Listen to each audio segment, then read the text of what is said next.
Okay, everybody, welcome. This is going to be an epic call today. This is the Tesla Q4 earnings call. Here's what's going to happen later today. We're going to have, basically, we're starting now, the pre-show. It's 12:30 Pacific time. In about half an hour, Tesla will drop their financials. We'll find out exactly how Q4 ended up, all the metrics and any information. They sometimes drop forward-looking statements there. That will happen in 30 minutes from now. And then at 2:30 Pacific time, so that'll be an hour and a half after that, 2 hours from today, that will be the official event. We will live stream that right on this channel. We're co-streaming this as well on James' Invest Answers channel and everyone's X accounts. And then after about an hour, typically, they have retail questions are answered, analyst questions are answered, Elon's on the call.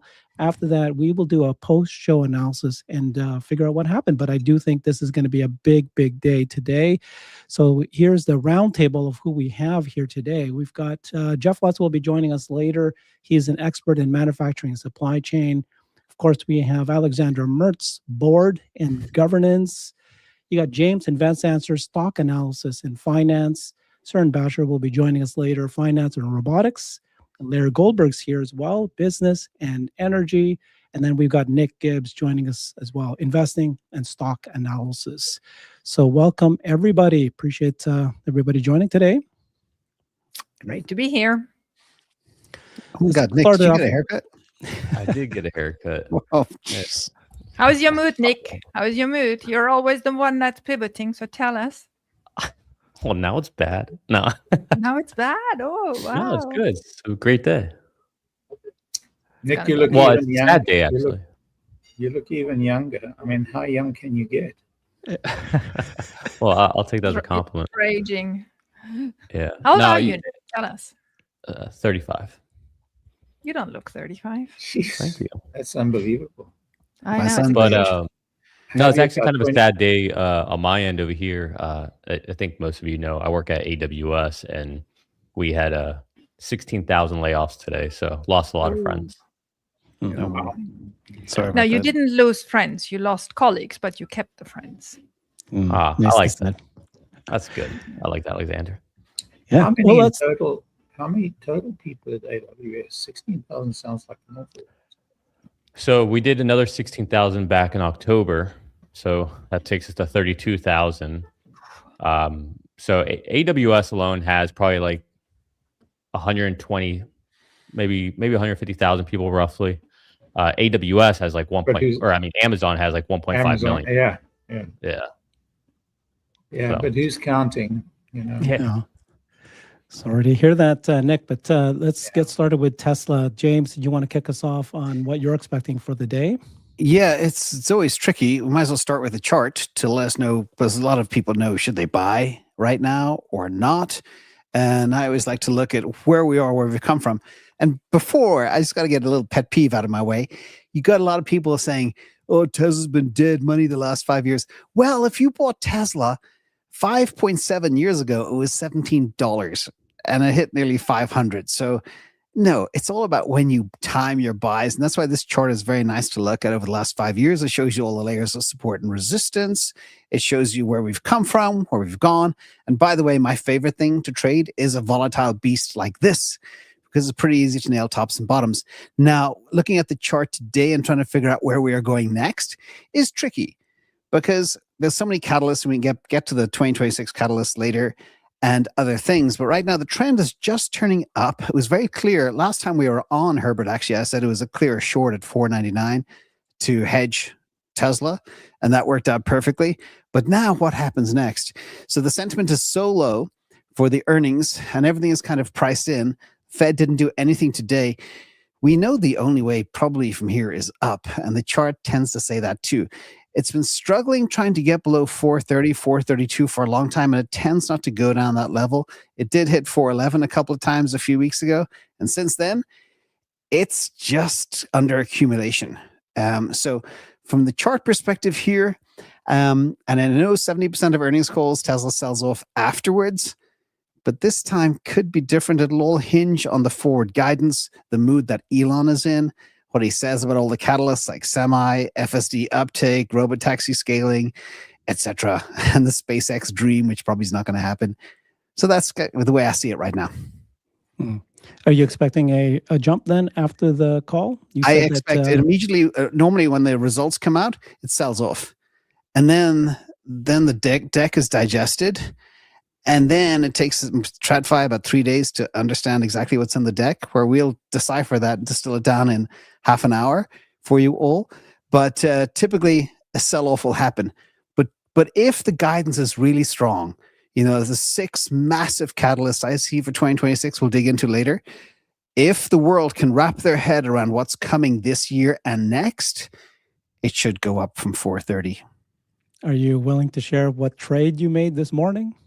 Yeah, I sold a bunch of puts and bought a bunch of calls. 400 strike were the calls, and the puts were a little higher. So break even on the trade is $441 by December 2027. So I got 2 years for the price of Tesla to be above 441, which is $7 from where we are now. Yeah, sounds pretty good. Okay, let's go with you, Alexandra. What are you expecting from Elon and the board and the executives? You're on mute. Of course, good start. I actually don't expect much today. I think we heard a lot from Elon on his different stages and where we are with Robotaxi. He was a little bit too optimistic for the year end where Robotaxi deployment would be. So I don't expect him to, go much further in his predictions. I think this is going to be one of those relatively muted calls. What I'm looking for is on these earnings call, the difference between GAAP and non-GAAP, because that will give us a first indication on how much they have now accounted for employee stock options, including Elon's. I think that's going to be very interesting because since we all voted in November to give them more or less green light to do anything they wanted, plus the Tornetta decision in December, this opened the floodgates to a lot of accounting here. So I want to see how they did that. The other thing I'm looking in the immediate is free cash flow. I think free cash flow is going to be tough this year because there's going to be so much investments in GPUs and other things that Tesla is expanding like the craziest startup ever. So I want to see how they micromanage to still have some free cash flow if they do, because that's going to be a hard landing to get that right. And overall Q4 and all 2026 quarters. And then I'm very much looking forward to the 10K. So I actually checked half an hour ago how quickly they publish the SEC findings. So those are the edited accounts, and there is so much more information in the 10Ks. I mean, any investor that takes it seriously really should take half a day to read the 10Ks. And so that is coming out sometimes the same day. Last year, they managed to do it the same day. So maybe that happens again this year. In the years prior, it was between 2 and 7 days after the call. So last year was the same day. So that is going to be a much better source of detailed information for deferred FSD revenue, because that's another thing to watch, right? There's still a couple of billions lying around that have to be at one point accounted for. Obviously not all only in the United States, but does that start now to melt down or not? The recognition of those FSD revenues. The other one, obviously stock options. We will have in the 10K much more indication how they're starting to allocate those stock option possibilities they have now. And in the 10K, we will also have a lot of news about ongoing litigation. So I am, I'm always excited to listen to the earnings call, but I'm sort of non-expectant. I don't expect any big news.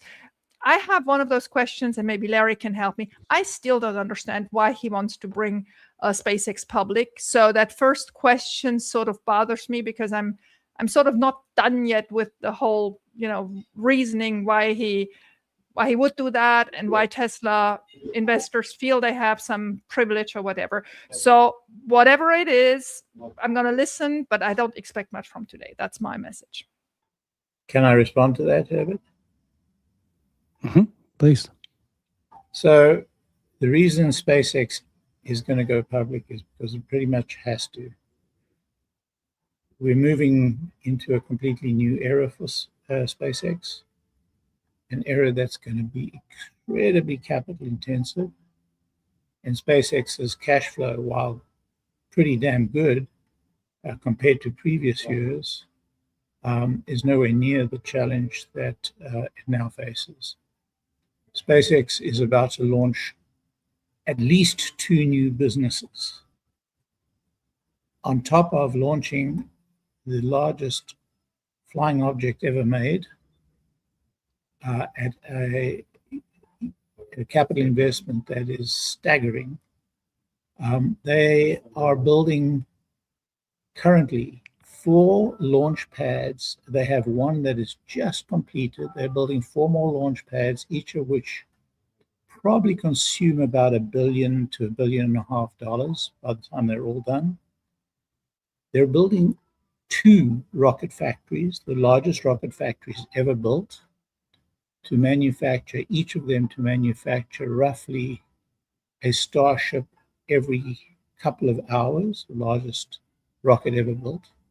And the amount of capital that it's going to consume, while staggering, is nothing compared to the amount of capital that they're going to have to shepherd together to put a data center into the sky. I'm not even talking about Starlink, because Starlink is already cash flow positive. It's the one business that's delivering really strong cash flow. Cash flows in the past at SpaceX have been pretty marginal in the kind of dollars we're talking about now. So there's absolutely no doubt at all in my mind that they're going to have to raise a minimum of $25 billion. That's not small change. That is a massive IPO. It's going to be one of the biggest IPOs ever. They may have to raise more than that. That's just, that $25 billion is if they really scrimp, save, and cut the corners and do all the things SpaceX do. They may go for more than that. They may go for as much as double that. So there's no doubt in my mind that a real IPO is really necessary. And if you look at the cash flow, a negative potential, the curve goes very steep after July this year, or well, after August this year. It really goes steep. So I think this is absolutely the right moment, and the stock is, the market is really, really hungry for IPOs. This can open the floodgates for IPOs, which is the reason the banks are very active.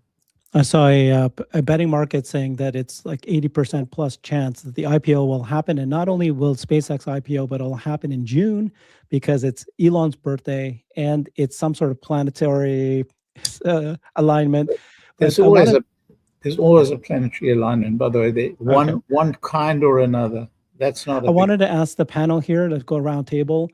How likely is it that it's not going to be a SpaceX IPO, but some sort of SpaceX Tesla reverse merger or something like that? Is it 0% chance that it'll be a Tesla SpaceX involvement, or is there some percentage chance? What do you think, Larry? Let's go down the list there. Oh, I think it's 0. I think Elon has made up his mind. He's brought in the 5 major banks that are the banks that can do the heavy lift on an IPO.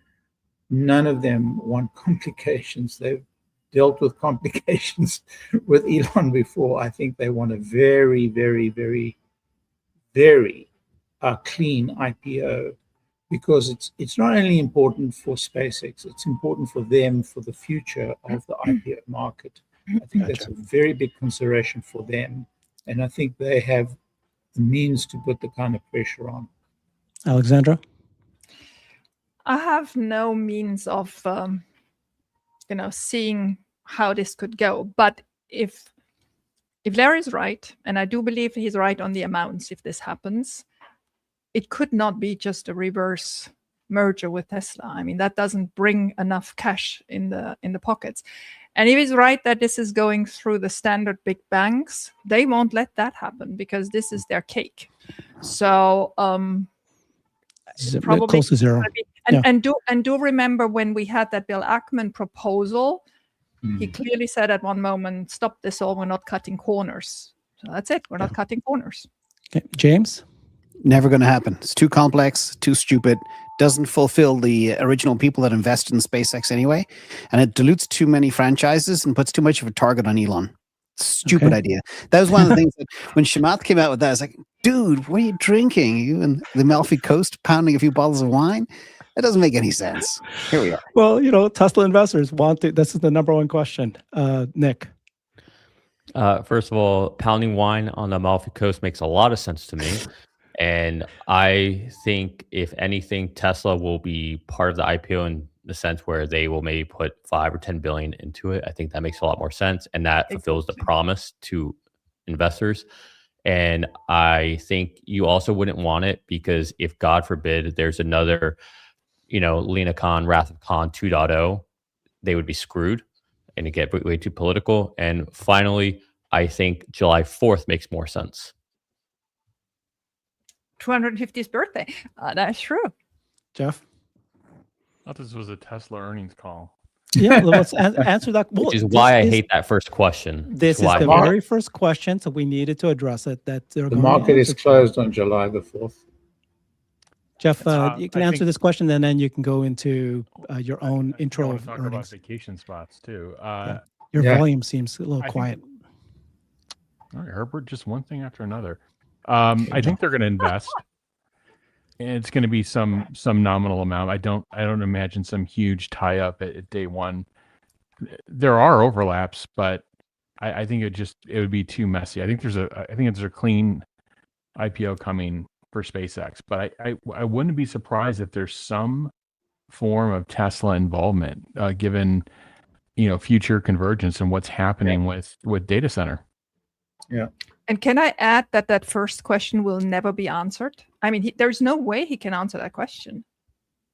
Yeah, I agree with all the above. But we seem to burn these questions with such abandon. It just disturbs me. There's so many good questions we could ask. Exactly. We end up asking the questions that he can't answer, or that he has answered many times.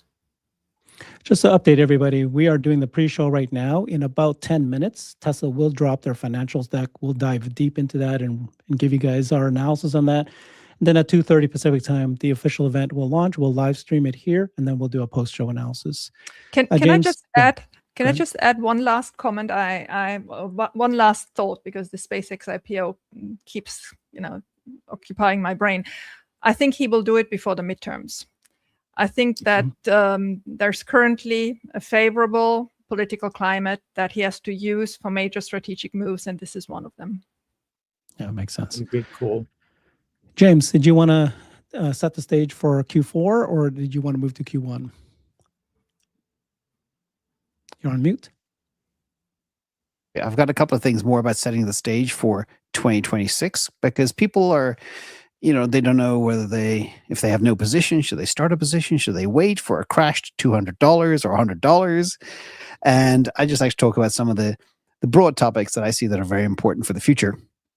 So we could jump in there, and then we could drill down into who's actually buying the stock. There's very interesting data there, how short interest has changed quarter over quarter, and everything else. But let's start with slide 9, which I'd love for the panel to sound in on. Well, you can control the slides. Good. This one. These are what I call the big 2026 catalysts that I think are very important. Obviously, Robotaxi Cybercab, that's ramping really fast. Thank you for covering my tweet the other day in a video, Herbert. FSD and autonomy, I think the uptake for FSD will be incredible. All the non-believers I know who never believed in FSD have gone out and bought Model Ys, and now they don't drive anymore. Literally in the space of a month, the flip has been incredible from anecdotal evidence. Optimus ramp, Fremont scaling to maybe 1 million per year. Lots of rumors out there as well about all the parts and suppliers that have been contracted with. The megapack business, the big hyperscalers beginning to understand they get more bang for their electricity buck, which is a bottleneck, by buying megapacks. That's going to be huge. The new semi, not to be understated, shout out to Bill Gates, who said it would never be possible. And then the rest, the convergence and the synergy across the Musk industries, I think are huge, very big right now. So they're kind of the big, and we can drill into any of these or all of them at the same time. But I think these are the big topics for 2026 that are going to hit in 2026. There may not be retail sale of Optimus robots, as we learned from the Davos event, but they are definitely going to be deploying them in their own factories, may already be doing so for productive labor, and there'll be a lot more of that coming very quickly. Thoughts? I have one thought. I think we're missing what may become a very important catalyst, and it is around AI5, the progress towards AI5, the possibility of a chip fab announcement. Yes. Well, I didn't put that in. I didn't put that in purposely because this is only talking 2026 catalysts. I don't think any of that is going to hit and have any material impact in the year 2026. 2027, yes, we agree, but not this year. I think the announcement, though, could come this year, and I think the announcement could be in itself a catalyst, particularly if the announcement is tied with the SpaceX announcement. That's just, I may be right. Yeah, and I've done the math on that. Is like, what happens if Tesla could match NVIDIA around future chip scale, AI5, AI6, 7, 8, space, Optimus, cars, Dojo 3 is back. That basically adds $1,500 to the stock price in 2 years. That's the craziness of the numbers behind this. But over to you guys. Jeff. Oh, how you doing? What are we missing? I mean, just a couple of comments, like the boring thing of kind of where most of their earnings are coming from today, which is to me more of a present value thing, not a future value thing. I actually think they're going to be flat to slightly up on vehicles. That'll be interesting, including the Cybercab. It'd be interesting to see what they say about that. For whatever reason, there's a lot of the analyst community hangs on that. I think part of it is cash to fund, the rest of these endeavors in the business. So I see flat to slightly up. And just a couple other comments. I think there's negative pressure it's happening in every downward pressure in every single region.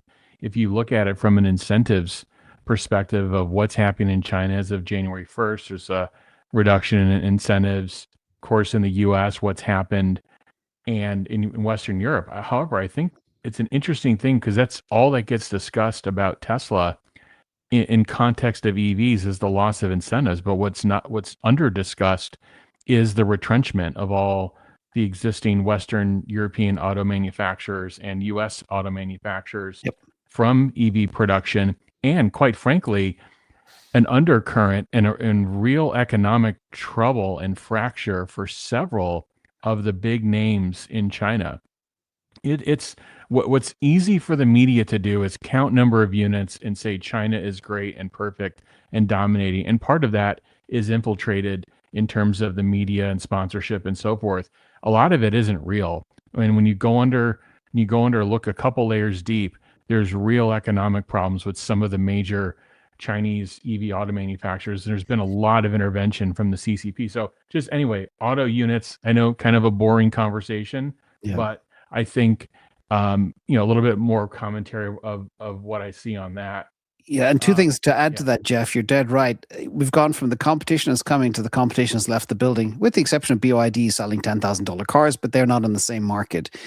And the second thing, we now have beneath price parity for things like the Model Y. Try find a car on the market that can do what that car can do, even remotely close to that price. It's not possible. True? Yes, and the other quick comment on BYD is as they've grown their units, their income has reduced, and their income per vehicle has reduced, and their gross margins have reduced. So that tells you that there was underlying issues with channel inventory, with cash conversion, with how they're essentially running their business. And when they had to start paying suppliers, they ran into issues. I just think for this call, the setup for this call is Elon's mood. It should be quite good. In the last couple of weeks, he's literally talked about double-digit GDP growth happening over the next 12 to 18 months, which could be at one point of this year. So if you're remember in 2022, he was projecting darker times for the economy. and some of that came to fruition. And now he's talking about double-digit GDP growth. So if you're projecting double-digit GDP growth, you're probably coming in overall in a decent mood. And he's in the zone. He's back at his companies. He's building. So I actually think he's going to be in a pretty solid mood. And he, in terms of his future projections, I'd have to think that they're quite positive. I do think there needs to be a reckoning and more near-term milestones of what's happening with Robotaxi, because I think a lot of the investment community takes what he says as verbatim, writes them down in a spreadsheet, and when they're not hit, it's like, hey, you said this and this happened. What you'll hear me talk about is these things that have never been done before in the world, and the way that Tesla is doing them, there's going to be some guard band around that. So it'll be interesting to see what he talks about in terms of the state of the acceleration of robotaxi and deployment. We've seen some acceleration in the last week, but I think there needs to get into a little bit more near-term commentary of more near-term milestones on that. And I'll pause. Thanks, Good Jeff. stuff. Yep. So in about a minute or so, sometimes it's about 2 or 3 minutes after the hour, that's when we'll see a download version, and we'll take a look at the PDF. Anybody else want to make comments? One risk that I think we should consider is that there may be a layoff round that Elon announces in this call. I agree with you. I was thinking about that. It's usually a little bit later, right? It's between February and April. Usually he does it. So. Right. It's not normally in the first quarter, but I mean, it's 2 years since the last big layoff round, and he is a creature of habit. Yeah, and there will be one. It's just, I mean, he believes in this type of management where there is at least once a year clean out. Sometimes overreaching, he rehiring people, but it happens. It happens regularly. You're right. Anybody one have more any quick predictions for comment. Q4? Oh, just one more quick comment just on energy. In Davos, Elon said we're reaching a point this year where there's going to be not enough power to light up the GPUs that are under production and on their way for delivery. That's a critical turning point for this industry. It may come up on all the other Mag 7 Meta Microsoft calls as well. That could be a critical turning point, and have, if that turns into, that is a bottleneck coming. That could be, I don't know if it's going to be as much of a Tesla, it may come up on the Tesla call, but it just speaks to the pressure on Tesla Energy to scale up that Houston factory and to scale up LFP production in the US. Yeah, watching that Tesla Energy revenue is going to be quite important. Yeah, my question on that one is, what was the transfer pricing from Tesla to XAI for the 500 megapacks? Did they charge full whack or discounted rate? They've got to show that the price that they sold to their related company, or their shareholder related company, was at equivalent to the rates that they sold to other large clients. So it would be very difficult for them to do anything else. Yep. Hey, real quick, just this is just kind of breaking. Tesla started informing customers through sales advisors that there was a mislabeling of AP45, meaning there is currently no hardware 4.5. All vehicles delivered today have AI4, hardware 4. Tesla will update all labels, etc., to eliminate any confusion moving forward. Yeah, that was about time. I mean, that was such a mess. So Good. there is That's no over. 4.5. Okay. Nope. No, that's just as well. Sometimes retail analysts are too analytic. Work in a factory and tell me how that happened. Anyway, I can see it happening, by the way, if there were 2 SKUs and just one not ready for production, but I don't know. It'd be interesting to see what happened behind the curtain on that one. Anyway, earnings are imminent here. Looks like Microsoft just smashed EPS, by the way. And looks like Meta did as well, FYI. It's good for the whole space. And also S&P 500 broke 7,000 today as well. And the Fed had no impact on things, which is good.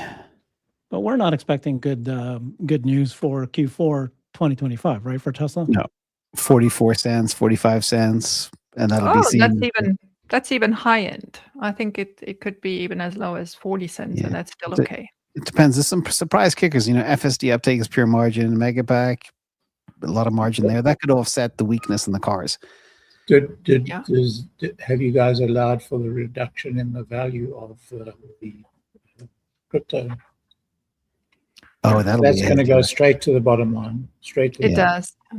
It does. But again, just calling that to everybody else who reads those now, don't look at the GAAP number, look at the non-GAAP number. The difference is mainly how much now they are allocating in stock options. Is not real cash. That is policy and politics. So let's wait for the 10K until we understand more of that. But don't worry about that difference when it comes out now. Just concentrate on the non-GAAP for the moment. And then Nick, you're following closely what's happening with the stock, and what's your prediction? Give me 1 second. I'm trying to hear what they're saying on CNBC. Oh, it is here. Oh man, Got the deck. it's there. You got it? I'm afraid it can't do that. It's not. It says it's there, but it's not. Yeah. Or else it the says it's- system is crashing because Same with me. Yeah. we're all doing the same thing, trying to grab it. Yeah. It says it's there, but it's not. Sometimes you can right mouse click the link and save link as, I'm doing both. and it still says 404. No.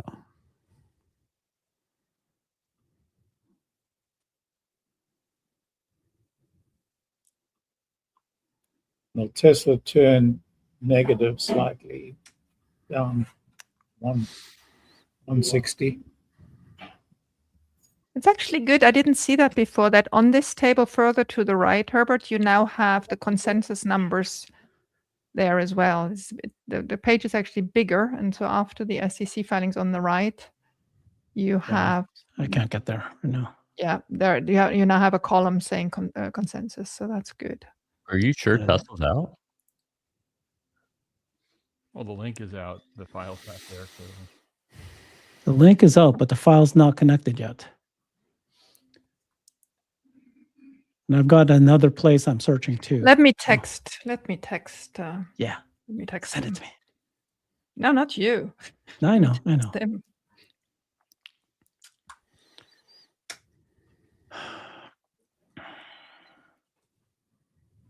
Cue the meme of that guy standing behind the data center with all the cables, looking at it with his hands on his waist.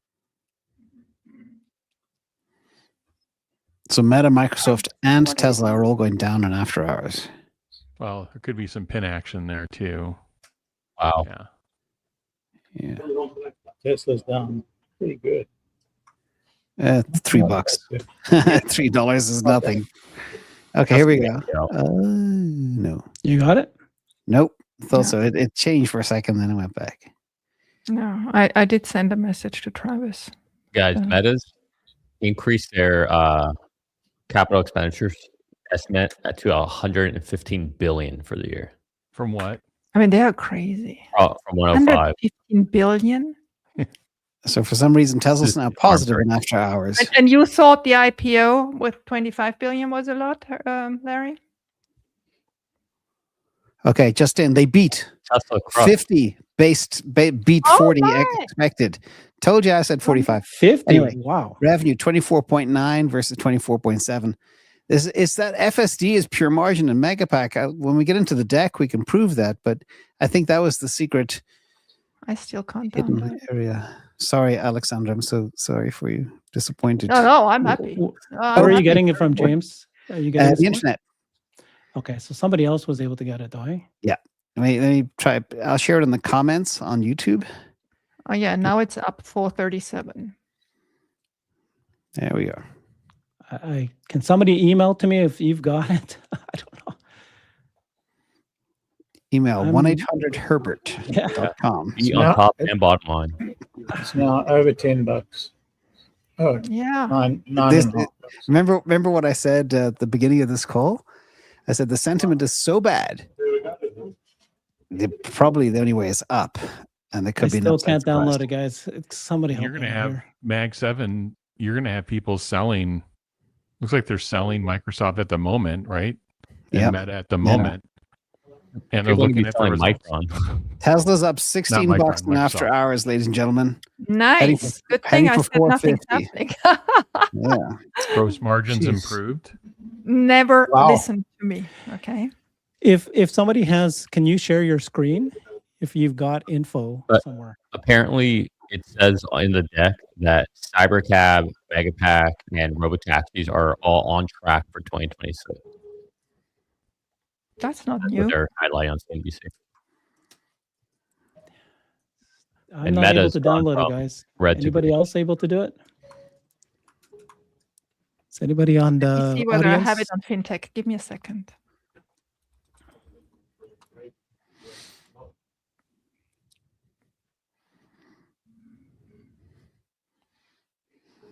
So CNBC must have spent 4 seconds on it because they're already off. Interesting. That's surprising. Oh, Meta's crushing it right now. So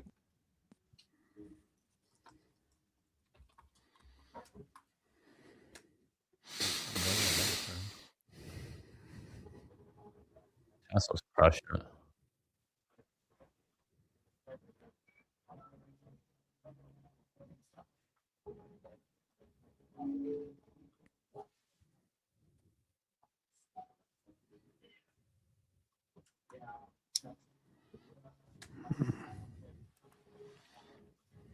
there are already a lot of guys trying to downplay the results on X.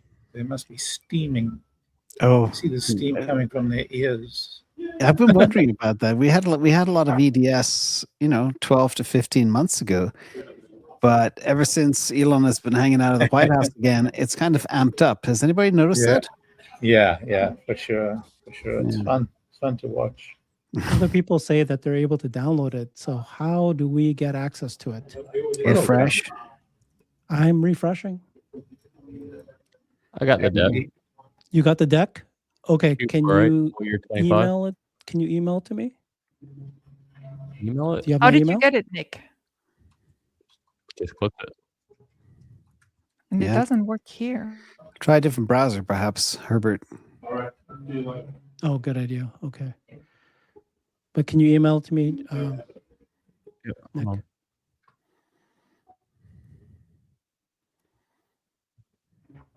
No, it doesn't work in a different browser. Hmm. You want me to share my screen? Yes. Yeah. You control it then, but I still want it. Well, okay. Well, He'll give you how do one you break Bitcoin for it. Herbert, It's worth a pizza. Just worth a pizza. Sure, let's go. Yeah. Okay. Just share it. I'll get it some other time.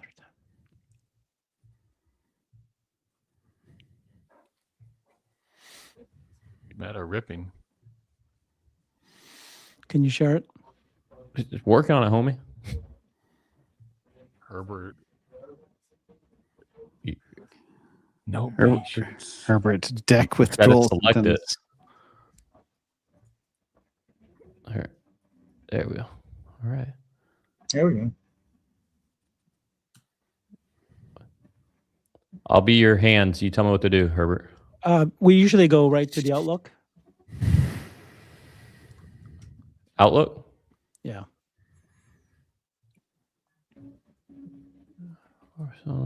Love to see that energy Oh, revenue. I got it. 14 backseat drivers. 1.1 billion energy margin gross profit. It works now. Okay. Yeah, I got it. You want me Now. to stop I got sharing? it. No, it's okay. Just keep sharing until I get it. All right. Well, Yeah, it does. Boom. Okay. automotive sales declined sequentially. That's No fun. surprise. Gross margin, even when excluding the impact regulatory credits, improved. Oh, that's nice.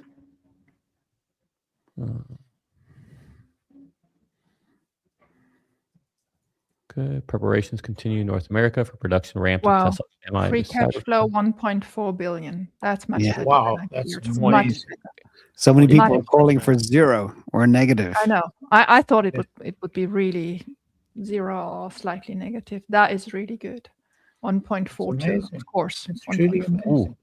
In Q1 of this year, we plan to unveil the Gen 3 version of Optimus. So that sounds like it's on plan. I'd like to go back as well and remind everybody, Elon Musk said 2026 would be off the hook and 2027 even crazier. So, Oh, look at this. This is the first time they have robotics under the installed annual manufacturing capacity, and they have construction. oh wow. Good. What are the non-believers going to say now, Nick? Oh no. Oh, and active FSD subscriptions are up to 1.1 million. Year over year, up 38%. And they are now showing them. They're now showing them on page 6 in the middle. Is there an investment in XAI? No, don't.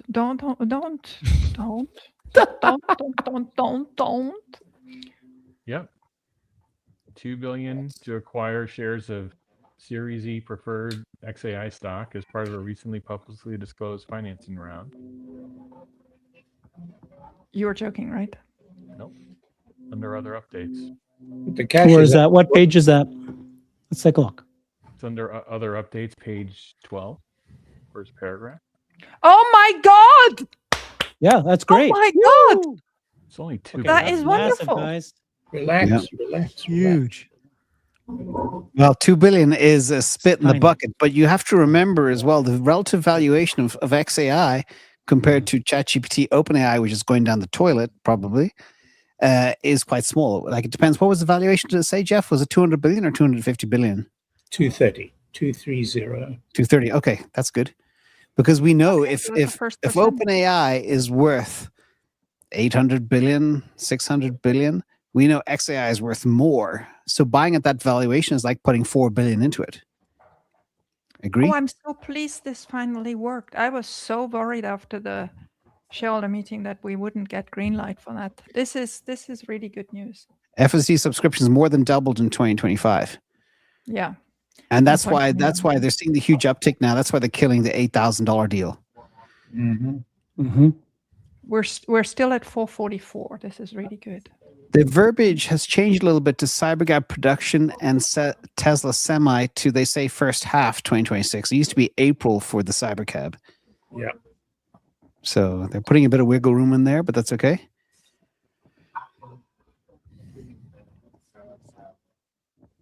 Did it? I mean, I know he said April, but did the last earnings print say April for Cybercab, or did it say? No, it just said 2026. Yeah. So I think they may have narrowed it from the last. We have to look at the last one and see. Yeah. And they're still at 44.1 billion after dropping 2 billion in XAI of cash, which is big. Where's the Bitcoin hit? You know, you would think Micron just dropped earnings. All at the bottom. Look at this future plan. It's like by the first quarter of this year, it's going to skyrocket up to 250,000. That's fantastic. H100 equivalents. Oh, I'm still not over that we are at 1.42 billion free cash flow. This is so massive. You have no idea. This is really incredibly good number. and Yeah. 20.1% gross margin. Again, look at Yes. the low channel inventory. I haven't looked at the total factory inventory on here yet, but if you exit a Q4 like that with 15 days of inventory, you're going to be doing something special on cash, unless you know. Yeah, so for robotics, Also- right? Mhm. Also, to let you know, you remember how regulatory credits ended? Well, they actually are up. They're up from 417 million the quarter before to now 542. Yeah, but the Wow. ZEV credits did not end. ZEV credits have not unchanged. Yes, but they were. Everybody expected them to go down.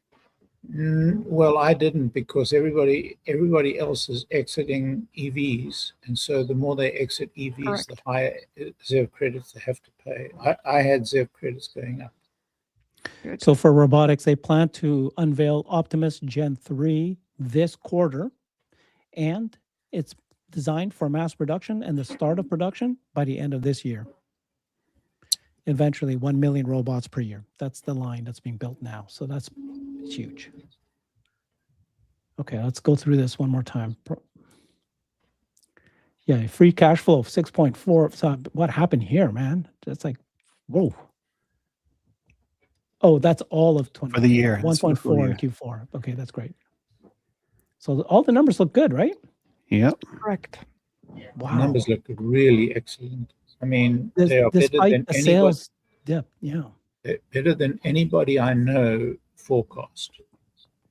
Yeah. And we're now sitting on 44 billion 44 billion of cash. of cash. Yeah. It's interesting that at least their factory inventory, their total four-wall inventory, is up. I would say rather significantly quarter-on-quarter. Now that could be getting ready for CyberCap ramp. That could be bringing in more batteries, especially the tariff going up in January for LFP cells out of China. But it's up. I mean, from Well, 6 it's a billion ending 12.3, Q3, right? well, ending 6 billion in the third quarter to 76 billion. So that's interesting. That Yeah. again, that's not. Anyway, that's all. No, in the that's all inventory. Correct. Yeah.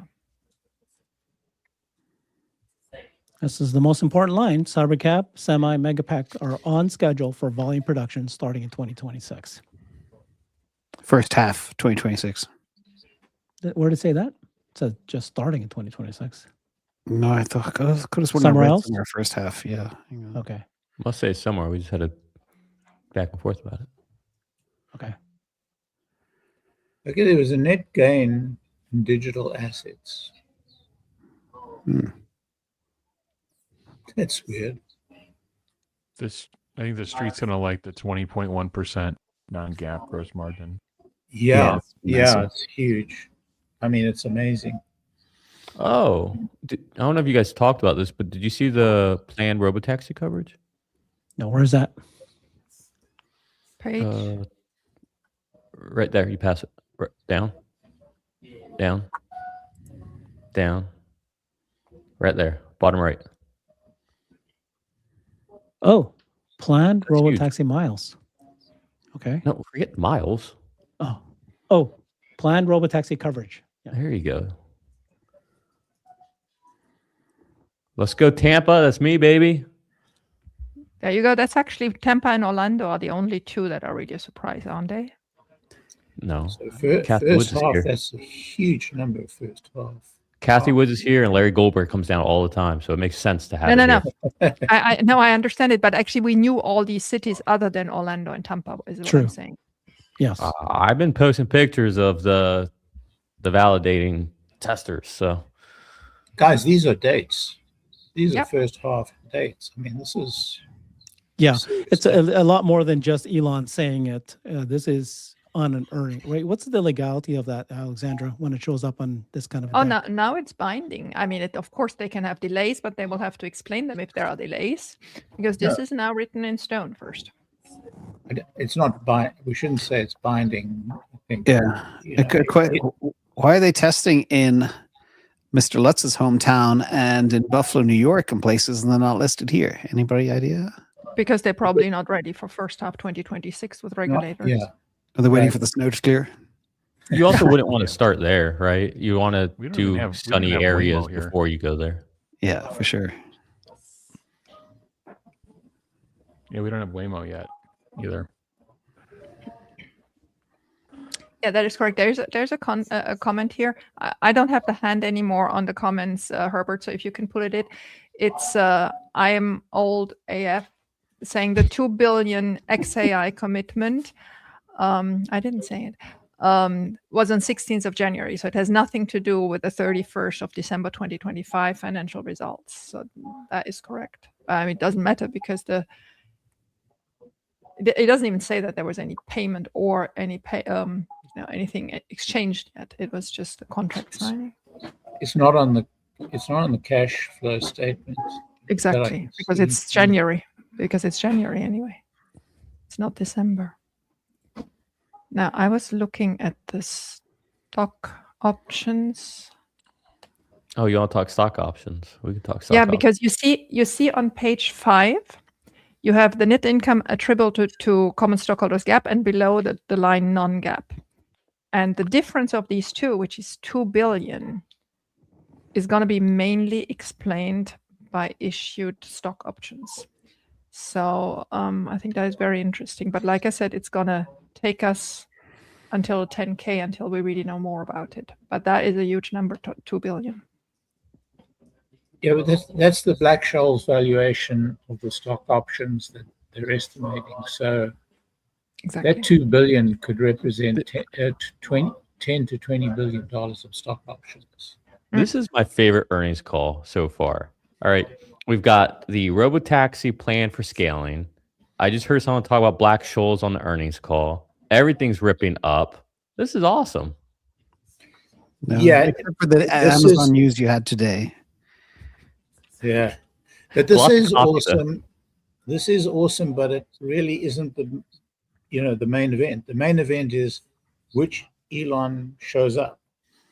So if Correct. you have an awesome result and Elon's in a bad mood, stock's going to tank. If you have this and a bright shiny Elon, cheerful bright shiny Elon pops up, I mean the stock can rip. I'm with you, Larry, but it doesn't matter because I've got a bunch of leaps on Meta right now that are playing out really well, and and I didn't get laid off today as part of the 16,000. So Nick's, you just can't. Doesn't matter what Elon says, can't dampen. Exactly my what mood. Nick By the way, says. Exactly. Don't carry about Elon's mood. Carry about Nick's mood. That's all you need. Yeah, by the You know, all I another can piece of affect. information. APAC was What's very it? strong. Record vehicle deliveries in Asia Pacific region in Q4. That's important. Yeah, that's something that There's a lot in this report. I mean, There is. the Amazing. There's a Robotaxi bunch. rollout, For Q1, the installed capacity sorry, of for Q4. LFP, of 4680 of cathode material. There's a lot of data in this report. I don't think this report could have been better for the end of 2025 and getting us ready for 2026, which is this huge year for us. So this is setting the stage in the best possible manner. Larry, if you combine this chart up here, says Cortex 1 is now greater than 100,000 H100 equivalents, Yeah. and then Cortex 2 is in construction. But if you see here that it's going to jump in March, is that Cortex 2 or is it going to be Cortex 1?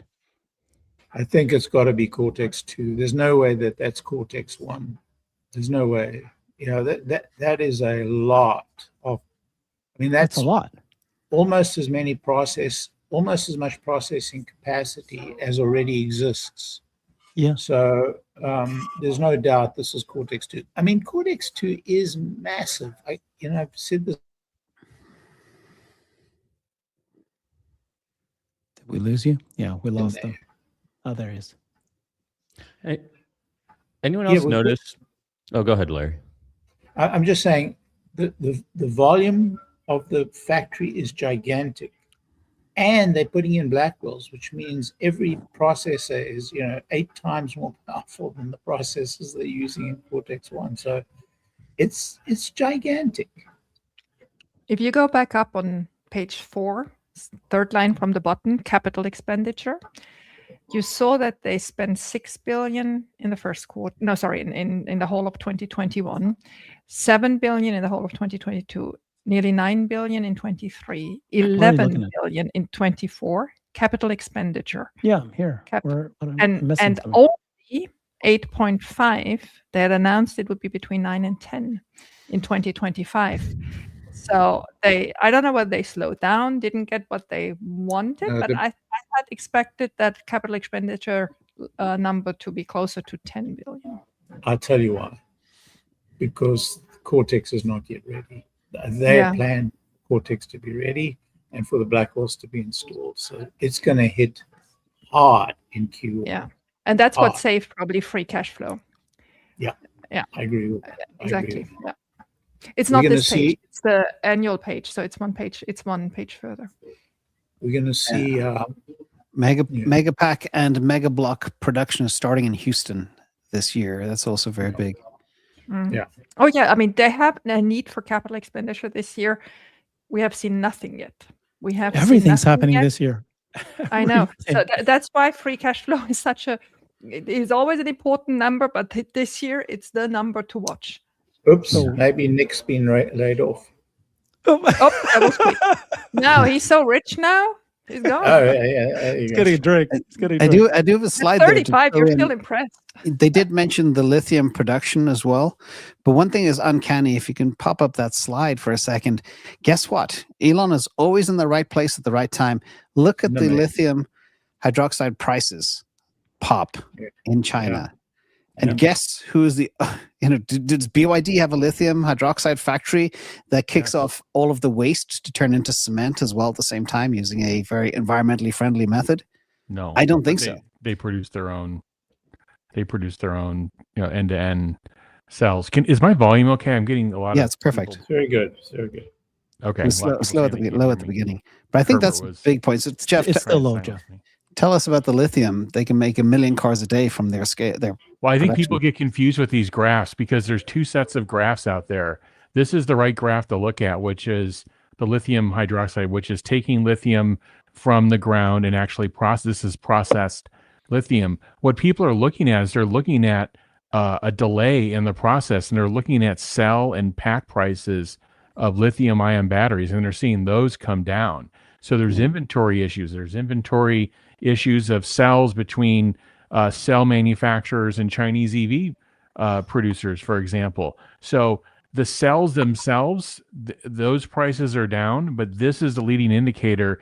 And I believe, I mean, I don't know for certain, but I believe this is being centrally controlled.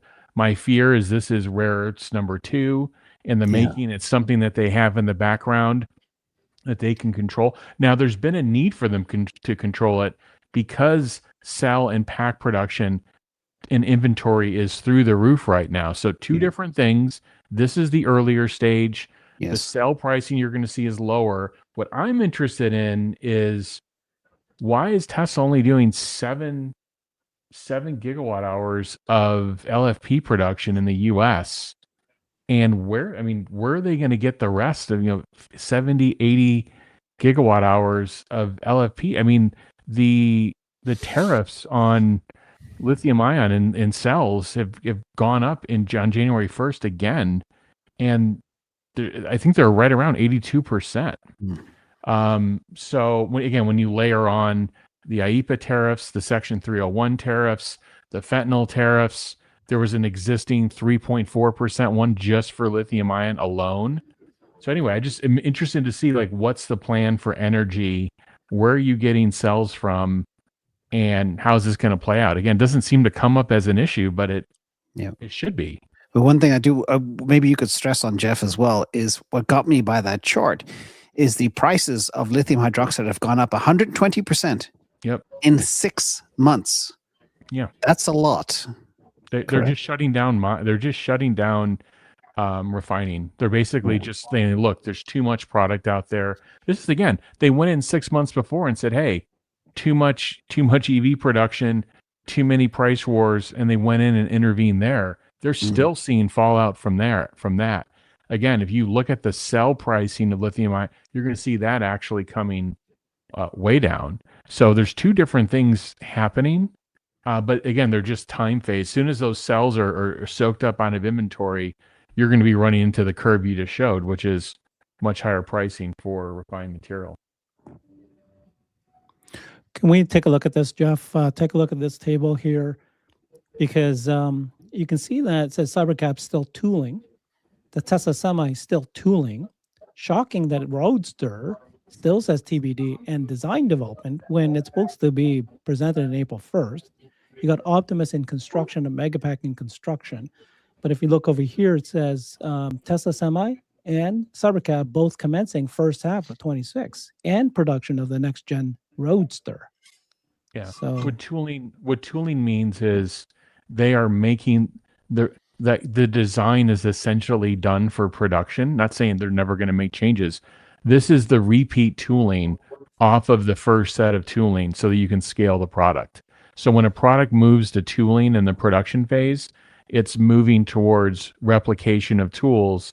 Those additional tools will make more supply to get product into the factory from suppliers, and Tesla's own factory tooling is being replicated now. I believe they have the Cybercab design done, minus, again, what they find in road testing or a reliability test here or there, smaller, couple day changes, maybe a few week changes, but they're on the green and they're just making shorter putts. That's what's happening with that and the Semi. The Roadster, they haven't, I mean, nobody's going to want to hear about the Roadster too much, but other than to say that they probably haven't approved the final design to go into tooling ramp is what that says. And it won't be a scale car anyway, so that ramp isn't that important. So they could probably make it at the space factory down there. Good. Nothing but goodness. Anyway, my point about the lithium hydroxide, by the way, was foresight. In case anybody missed that, is how he can anticipate down the line, years ahead of time. There's a massive need for this, and nobody else is going to do it. So I thought that was important.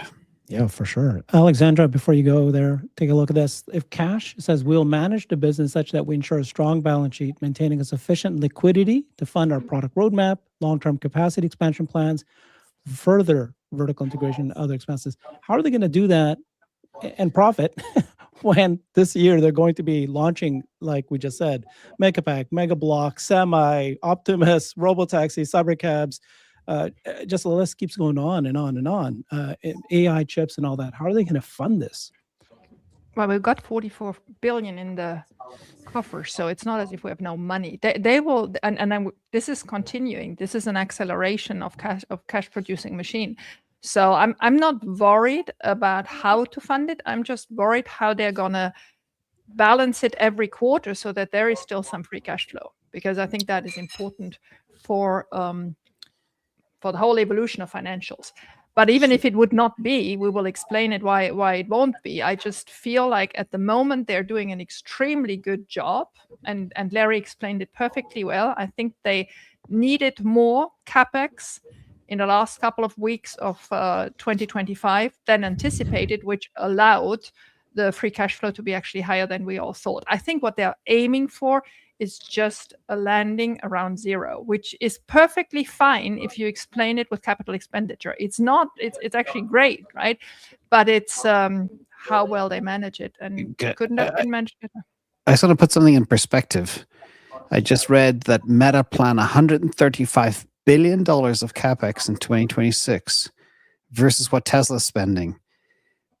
That is wild. I mean, how much is XAI, Larry? How much has XAI spent to date to get where they are? Well, it's about 80 billion to date, right? It's, yeah, and Meta's nowhere near where XAI. No, there is nothing. Okay. I would be careful with that. Okay, one. we're hurting Nick's. Yeah, you got your calls. I mean, no. I would argue no one's making more money in AI than Meta right now. Google is. Anthropic. No. Meta Google is. No. I would wager against that, but we Well, can figure that out. Who later. would ever use? Well, I think they're using it. Aren't Everybody they for marketing? advertises For customer through Meta. advertising. That's it. Yeah. Meta's crushing Google right now when it comes to it. All right, guys. Anyway, guys, I want to tell you one thing. So we hit an all-time record with energy deliveries, up 15% on last quarter, which was a record. This is a record quarter, but energy revenue is up 20%. This is huge news because energy margins are continuing to increase rather than reduce. Which Over 30% now? No. I'm saying the total margin is up by 20%.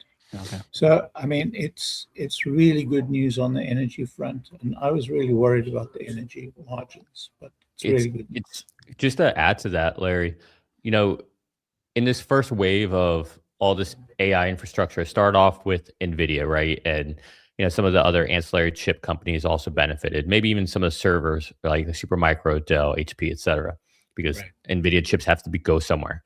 But now as we get into this next layer, right, that's where you're seeing like Micron, right, the memory chip companies that don't have enough supply to fill the demand. It's insane.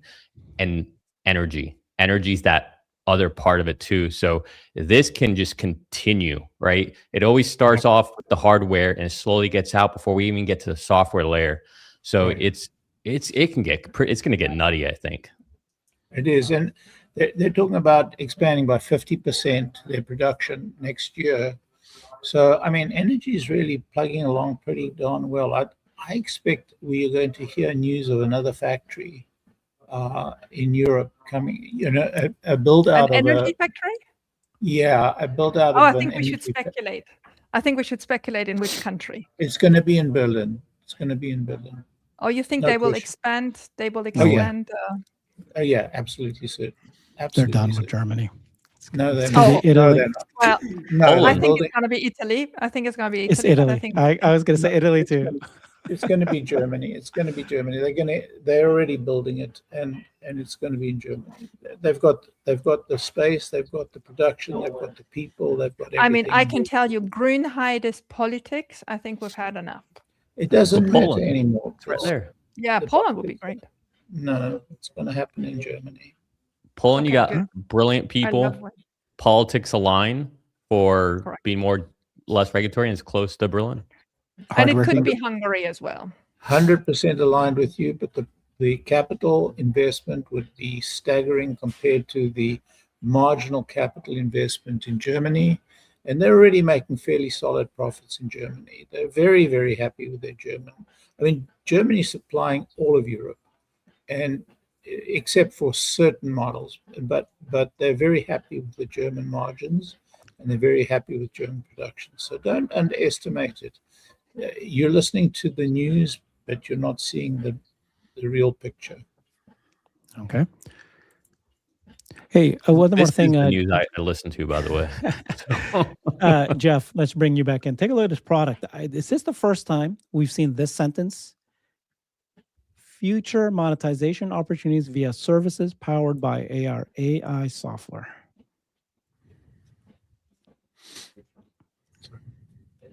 Yeah, this is just saying that the model is changing, and the sources of revenue and the sources of margin are changing. This is what this is saying, and there's going to be more of a transition to this, and less of a focus on us waiting, and nervously by the production numbers every single quarter. It's going to be more of the sources of revenue and gross margin are going to come from FSD.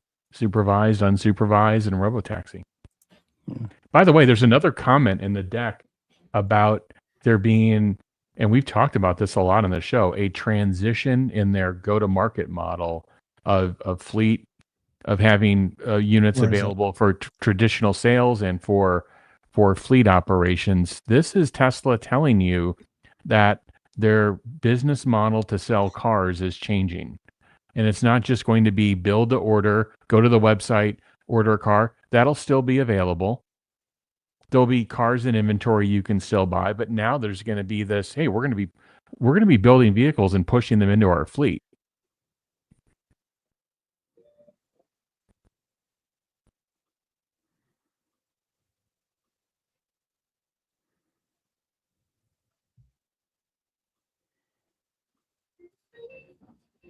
Yeah. Eerily quiet. I'm reading the deck again. Well, I Yeah. got an observation that's, I think, kind of interesting. Herbert, could you zoom in on Larry? Larry, have you been consulting with Mark Zuckerberg's stylist? You look fly right now. You look good. Oh, you got the chain on, the black shirt. I mean, I am Afro supposed and to the say gold that, chain. Nick. What are you doing? You're married, got a He's- little kid. Larry's I'm smiling supposed for to the say very things like first that. time. I do Well, shows with my him hero. twice a week, and Guys, I've never I'm- seen him smile. I'm preparing for my 80th birthday. Let's That's- go. You're doing well. And so this is the new office lamp, or what is this whole thing in the background? Tell us a little bit about this. Well, I bought JetBlue Airways, so this is my office now. So this is your new office, and this is a real lamp, or what is it on top of No. your? I mean, it He's in looks the like air- My Airline. crown. It's my crown. it's your crown. Okay, It's in an airline just making lounge, sure we all Alexander. get it. Yeah, Okay, okay, it's the JetBlue lounge, and I've just been on a 7-hour flight from London, and I've got a 5-hour layover Look and at then that. 2-hour flight. Look at those comments. My gosh. Yeah. You're welcome, guys. Thanks, Nick. Oh, Elon. Everybody loves you. Damn, Lauren. I love everybody. I met up with a whole bunch of followers in London. That was so fun. There's, the guys in the UK are so hungry for FSD. You've no idea. I mean, they're jonesing like crazy, and they really keep up. I mean, they know as much as we do. They're right up there. It's amazing. Did you see that Sweden allowed today FSD Yeah, testing? yeah, It is coming. It's not just Stockholm, but right next to Stockholm. Right. And then the other thing I just want to point out while we have a big audience today is my pinned post allows you to automatically send emails. Very easy. We really prepared it as easy as possible to all the different European regulators in all the different countries. And we're actually adding some more as they come along. So those are the right addresses, email addresses. All it takes is for you to either use the information and do it yourself, or use that little tool that Jeffrey, not our Jeffrey here in California, developed, where you can automate it all and just put in your name and which agency you want to write in, and off it goes. So please use that, because the pressure is building up. Elon said a couple of days ago, Europe is usually on a decision-making process in about a month. So we need to help as much as we can, please. This one here, right? Exactly, the pinned one. That's exactly it. And the whole instructions is there. It really shouldn't take you more than 2 to 3 minutes if you use the full set. And if you want to do it yourself, it takes you maybe 5 minutes. But and no information goes back to us. It's just for you to be able to do it in a very easy manner. Okay? That is for my European friends, please.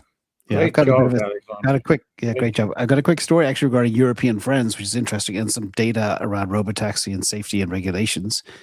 If you want to kill some dead air, Herbert. Kill it. Do it. Is that it? Do it. Oh, no. No. Slide 3 to begin.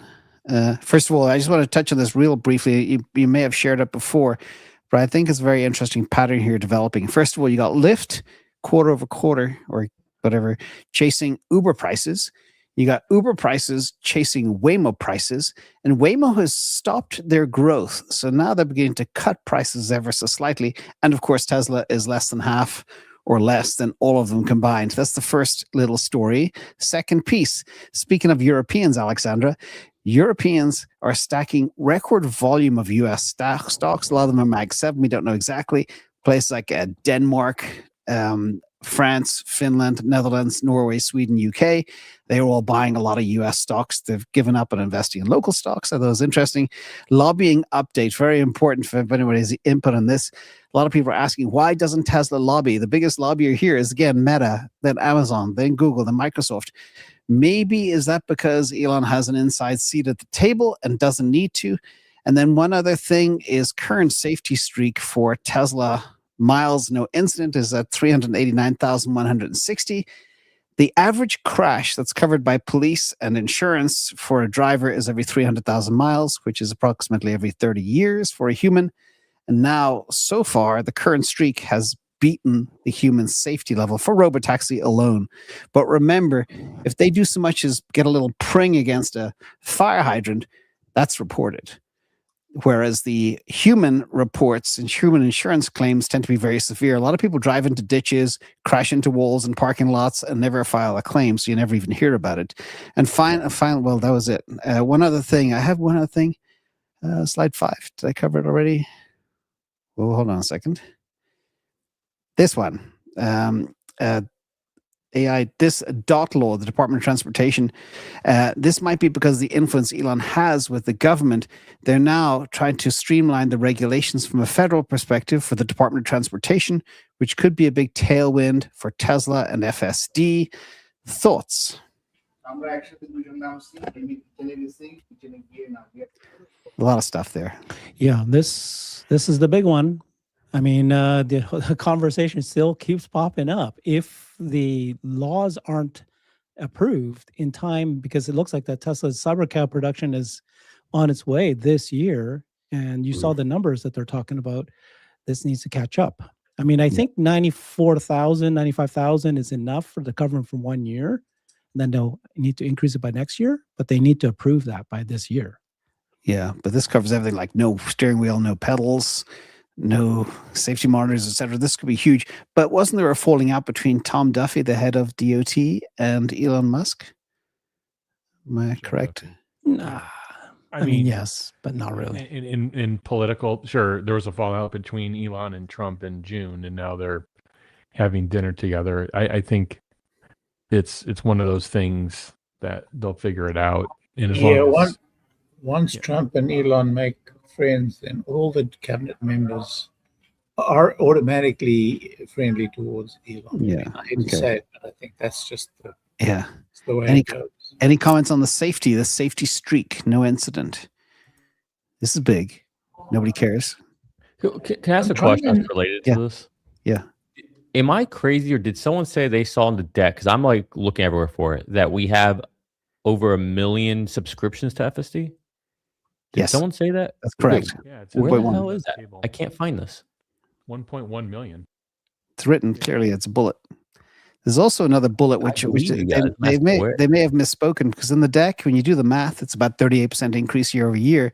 But then they say monthly subscriptions to FSD supervised continue to grow sequentially and more than doubled in 2025.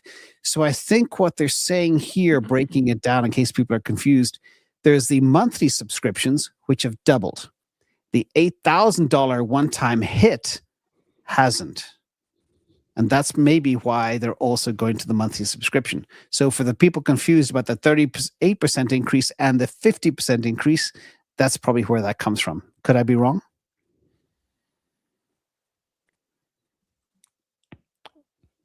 Am I talking to myself? Wrong. Jeff, you said page 6? Yeah, page 6 in the middle of the table. It says active FSD subscriptions. It's gone up 10% the last 3 quarters, every quarter over quarter. Oh my gosh, I'm freaking blind here. Now I see it. Wow. That's actually a big move. Yeah. Did they have this last quarter? I don't remember. Never. The first time. Okay, so I'm not crazy. The whole presentation changed. I actually had a message from Travis saying, "How do you like the new presentation?" So let's tell him. I mean, I love it. I think there's so much more information than there was ever before. Couldn't agree more. And to me, this plus the expansion of the cities, that's the biggest thing in this deck. Yeah, like, I think it's pretty clear. It's built around the comp plan as well, so people can track milestones. Could that be correct? Look at us, Jeff. Days of supply of inventory, 15. That is correct. So low. Jeez. That's what Jeff was talking about. Like, of course, you're gonna have a good quarter, good numbers when you see that. Is what Jeff was saying earlier. Yeah. Yeah, but it looks like they are preparing to ramp a lot of product because their factory inventory is up over 20% quarter on quarter. So that's interesting. That's the thing to keep an eye on. That's one you have to watch multiple quarters in a row to see if there's kind of a story or not. But anyway, if I were an analyst, I'd asked about, okay, what's going on with inventory, what's happening. But their finished goods inventory is in great shape. So it's not like you have some issue up and down the whole chain. And I think they're actually they're preparing for ramp. I just want to test the sound system. This is an old earnings call that they had. If I play it, can you guys hear the sound playing? Yes, we hear it. Okay, good. Thank you. So we'll be following this closely. I have to say that this earnings report is about as good as we could possibly have anticipated. I don't think anybody could have anticipated all of it good. Yeah. I mean, there isn't a single item here that is not really. I mean, even order gross margins are quite remarkable, actually. You have to listen to CNBS with emphasis on the BS. Revenue fell for the third time in 3 quarters, and sales fell for the full year, declined for the first time on record. Net income plunged 61% from a year ago in the quarter. Operating expenses jumped 39%. They say nothing good. It's just negative. Just to give credit, though, For the first time, I was listening when the numbers came out right away because Herbert didn't pay his internet bill. Phil LeBeau did come on and he did actually say they beat top and bottom. He actually had a But positive. Phil, We yeah, lost you. Phil's Nick. always For the first time, I know. I'm just saying for the first time, sometimes. And Kramer was not wrong for the first time. So I'm just saying, like, we got to give. But what's very interesting is what they do in the broadcast and what they print publish. is Yeah. like Yeah. two completely different things, because this woman who does the Tesla beat is just so, I mean, she's incredible. She's incredible. Laura Kolodny. I bet you that was a Laura Kolodny piece. She is terrible. Terrible. I hope she sues me, because, I'd love to go to court with her. Love to do it. Yeah. Discovery. Yeah, So yeah. in about a half an hour, about 2:30, so in about 35 minutes from now, they will do the live stream. We'll do that. We've confirmed that we have got it ready to go. Okay. A couple of other interesting things I think are worth discussing. Well, if we finish the safety score, nobody seems impressed with that. I personally was. It's very impressive. No, it's very impressive. Yeah. I don't find a single thing. There's energy. There's like This one? autos. It's just amazing. This is like how good does it get? Yeah.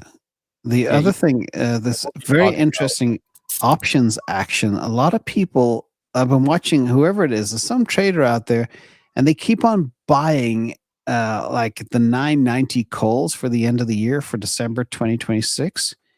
And somebody today played a blind, or somebody bought about, I think it was 12,000. Are you showing your screen? Are you sharing No, your I'm screen? not. Or no? Slide number 12. I do have a scrape of this. Is the option action. This one. Somebody very cleverly with a lot of insight. So you can always get a good feel for how bullish the market is by analyzing what people do an hour before the earnings call. Somebody went in and bought 14,200 of the 460 calls, 12,000, and these are for January. These are in like 2 days. Somebody bought the 500s for the 12,000 contracts. The 432.5s, 14,000 contracts. 430s, 22,000 contracts. That was a nice money maker today. That was very interesting. But How do you you know they can't bought? see the other side of it. You can't see the other side. I look at the puts too. Yeah. I look at the puts too. No, the point is somebody's actually buying them. But how do you know someone bought those calls and they didn't sell them? Yeah, either way, the volume is extremely high and extremely skewed to the bullish side.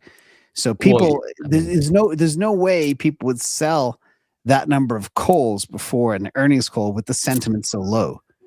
I think people are playing very short-term calls to the upside. So I see this in crypto all the time as well and other places, but it just seemed very bullish to me because the skew was very high out of the money. That's the way I normally read it, and it works pretty well.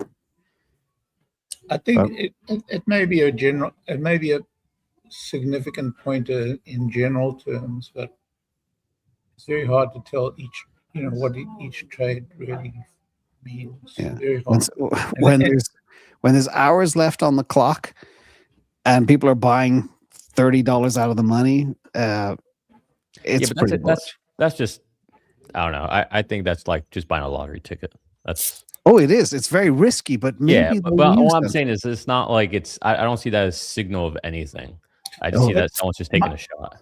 But my point is, you don't know if there's another side of that trade. There's always another side. So if somebody's buying them, the market maker has to fulfill it. If somebody's selling them, he's saying that's one leg of a trade. Yes, exactly. Of that trader's trade, not somebody else's. Yes. Yeah. So yeah. But for all you know, it's an iron condor or a puts or a call spread, and you don't know. So like really, it's not as bullish as you think it is. Right. But then you would see the you can only overall see one sentiment. part. You can't see the whole you can trade. look at Nick. You can look at the overall sentiment, right? Is the overall sentiment bullish or so? Exactly. I think, James. Just I think this is a good summary, right? Larry, you like to look at this all the time. Here's what happened to revenue. It's decreased 3% year over year. But this is why: decrease in vehicle deliveries, which everybody was expecting, lower regulatory credit revenue, but there was a growth in energy, growth in services, positive FX impact, growth in the other automotive sales, partly driven by an increase in FSC subscriptions. That's great. Higher average selling price. Whoa, that's unexpected. First quarter in a while. First quarter. Inclusive of mixed impact. And then profitability, increase in SBC and restructuring, increase in operating expenses, higher average cost per vehicle due to lower fixed cost absorption for certain models, and increase in tariffs. Decrease in vehicle deliveries, of course, lower regulatory credit revenue, but then there was higher average gross profit. Whoa, what? That's incredible. Growth in energy, growth in services, growth in others. So that's a good way to explain what happened. Well, the FSD has a huge impact on the ASP. Also, the refreshed Juniper, etc. It's a more valuable car, and they could do more with the same production lines, etc. So that's all very clear. But that goes directly to this FSD tailwind, which I think will be a huge boost for 2026. Yeah, you're absolutely right. It hasn't begun. I think we're going to see a very, very significant year this year on FSD tailwind, regardless of all the other potential catalysts. I think that the growth in FSD revenue is going to come as a big shock to a lot of people. Yeah, Q1 FOMO as well. The $8,000 deal will help Q1, which is actually timely because Q1 always sucks. It's always a dead quarter, so that's going to help. So they announced there's 1.1 million FSC subscriptions today. Elon needs to get to 10 million. Yeah. What are your predictions, guys? Given how good FSD is now, how good it's going to before get the end of next year. But let's say by the end of this year, what do you think the uptake is going to be? If it's 1.1 as of Q4, that's just North America. 4 million. In Korea now too. Korea too, right? Yeah. South Korea has it, and they're tech forward, so they'll buy a lot of it. It's not a lot of vehicles. It's mainly North America, then South Korea and Australia. So if there's a big EU approval, as Larry was talking about, you'll see a big flood come in. There's a big China approval, you'll see them come in. But I like that this 10% growth quarter on quarter that we're just seeing with a very low approval in terms of number of countries. That's a promising sign. The other thing I've always talked about FSD Tracker and how I don't like it. But one thing it is good for is looking at relative data now that you build a suite up over FSD version 12, 13, and 14, if they're measuring things relatively consistently. And what it shows is basically going from 13 to 14, FSD 13 to 14, there's almost a 10x improvement in the rate of disengagements, both critical and non-critical. This is something that all the bears go to. This is something that a lot of the analysts cite in their reports. And FSD 14 is showing an 8 to 10x improvement in that. I think that's also an interesting data point. That's the one thing you can probably actually use it for. Yeah, thanks, Jeff. Okay, so given the report that we saw dropped, what are predictions of what they might say about Robotaxi? They listed out about 9 states or 9 cities that they listed out of they're going to roll out. Or are they going to say anything more other than what they've shared here? If I'm an analyst on the call, I'm going to ask. You said 8 to 10 cities by the end of 2025, and now you're saying by mid 2026. What changed? It's okay. I mean, I get it. What changed, and what gives you greater confidence now that you're going to hit this June milestone? I hope somehow that comes up, or I hope they just relay like this is why we think we're hitting this. This is why we're confident. I like that. Yeah, I mean, I Guys, guess in the last quarter, FSD miles tripled. So if you multiply FSD miles, Robotaxi miles tripled. If you triple every quarter, what do you get to at the end of this year? I mean, tripling a quarter is a hell of a multiple. A hell of a multiple. I mean, Herbert, to answer your question though, I hope they address like the ramp. Like even if it's just in Austin, like okay, the other cities, like Jeff, I love the question because that's my curiosity as well. But okay, well, you're in Austin. What's the rate of scaling there? Like what's going on there? You know, you have now some robo taxis without supervision. Does that mean you're good, or is that just still testing? You know, is this where you start to slowly add more of those, or is this still just testing out the safety and making sure that everything's good? Like, how should we think about that?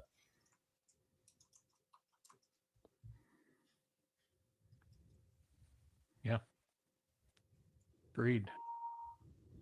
I think there needs to be some sort of near-term tangible milestones with robotaxi. I think if you're coming from the tech world and you understand that like, Tesla is doing something that's never been done before with vision, with AI, they're doing a real scale play on physical real world AI. I've always thought there'd be a 30 to 60 day window around some of these promises and milestones. And so I get it, but the 99.99% of the people that invest or follow the company won't, and the media certainly won't. So just explaining what's different and what are they seeing? I mean, I think that's something interesting. This driverless robotaxi in Austin, that is probably on a release that none of us have ever experienced. And what gave them that kind of confidence to do that? And when would we see that? Jeff, I think they're putting onto this report the milestone, the measure that they're going to give us, and these miles driven. If it's a robotaxi miles driven, I think once they've used a graph, they generally stick to that format. So I think it's miles driven on a quarterly basis we're going to see, and I think that's the measure they're going to use. Robotaxi. I'd like to see a goal line. If you're running an operation and somebody comes to you in a meeting and presents a chart without a goal line. So I'm agreeing with you, but I think the goal line is going to be miles driven. I think the goal line is going to align with this chart. They should put it on the chart. Yeah. Well, I think they'll first speak to it at the meeting. I'm hoping they speak to this at the meeting, and then that's the measure we use going forward. Generally, at the meeting, they give you how we should think about the future. Oh, he's frozen. Yeah, I get it. I think it's hard. It's difficult. I agree with you, Larry. I just think it's hard to contextualize. Does people sit around today, and how many miles driven is the entire world driving every day? Or I think the way people think is number of cities, number of vehicles, and they're just trying to understand more of these tangible milestones. And this chart could shift for the next 3 meetings in a row if they don't lock in it with a goal line. If you look at ARK Invest's analysis and you look at some of the New Street's analysis, it all hinges on miles driven and total miles. I don't think it's number of cities, and I don't think it's number of. I just think it's miles driven. I think that's the metric that we're going to be using going forward. Yeah.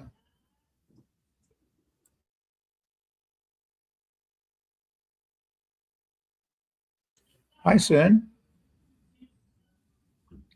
Hey, Larry. Did I miss something? Yeah, you missed all the important stuff. I heard you guys. You guys covered it nicely.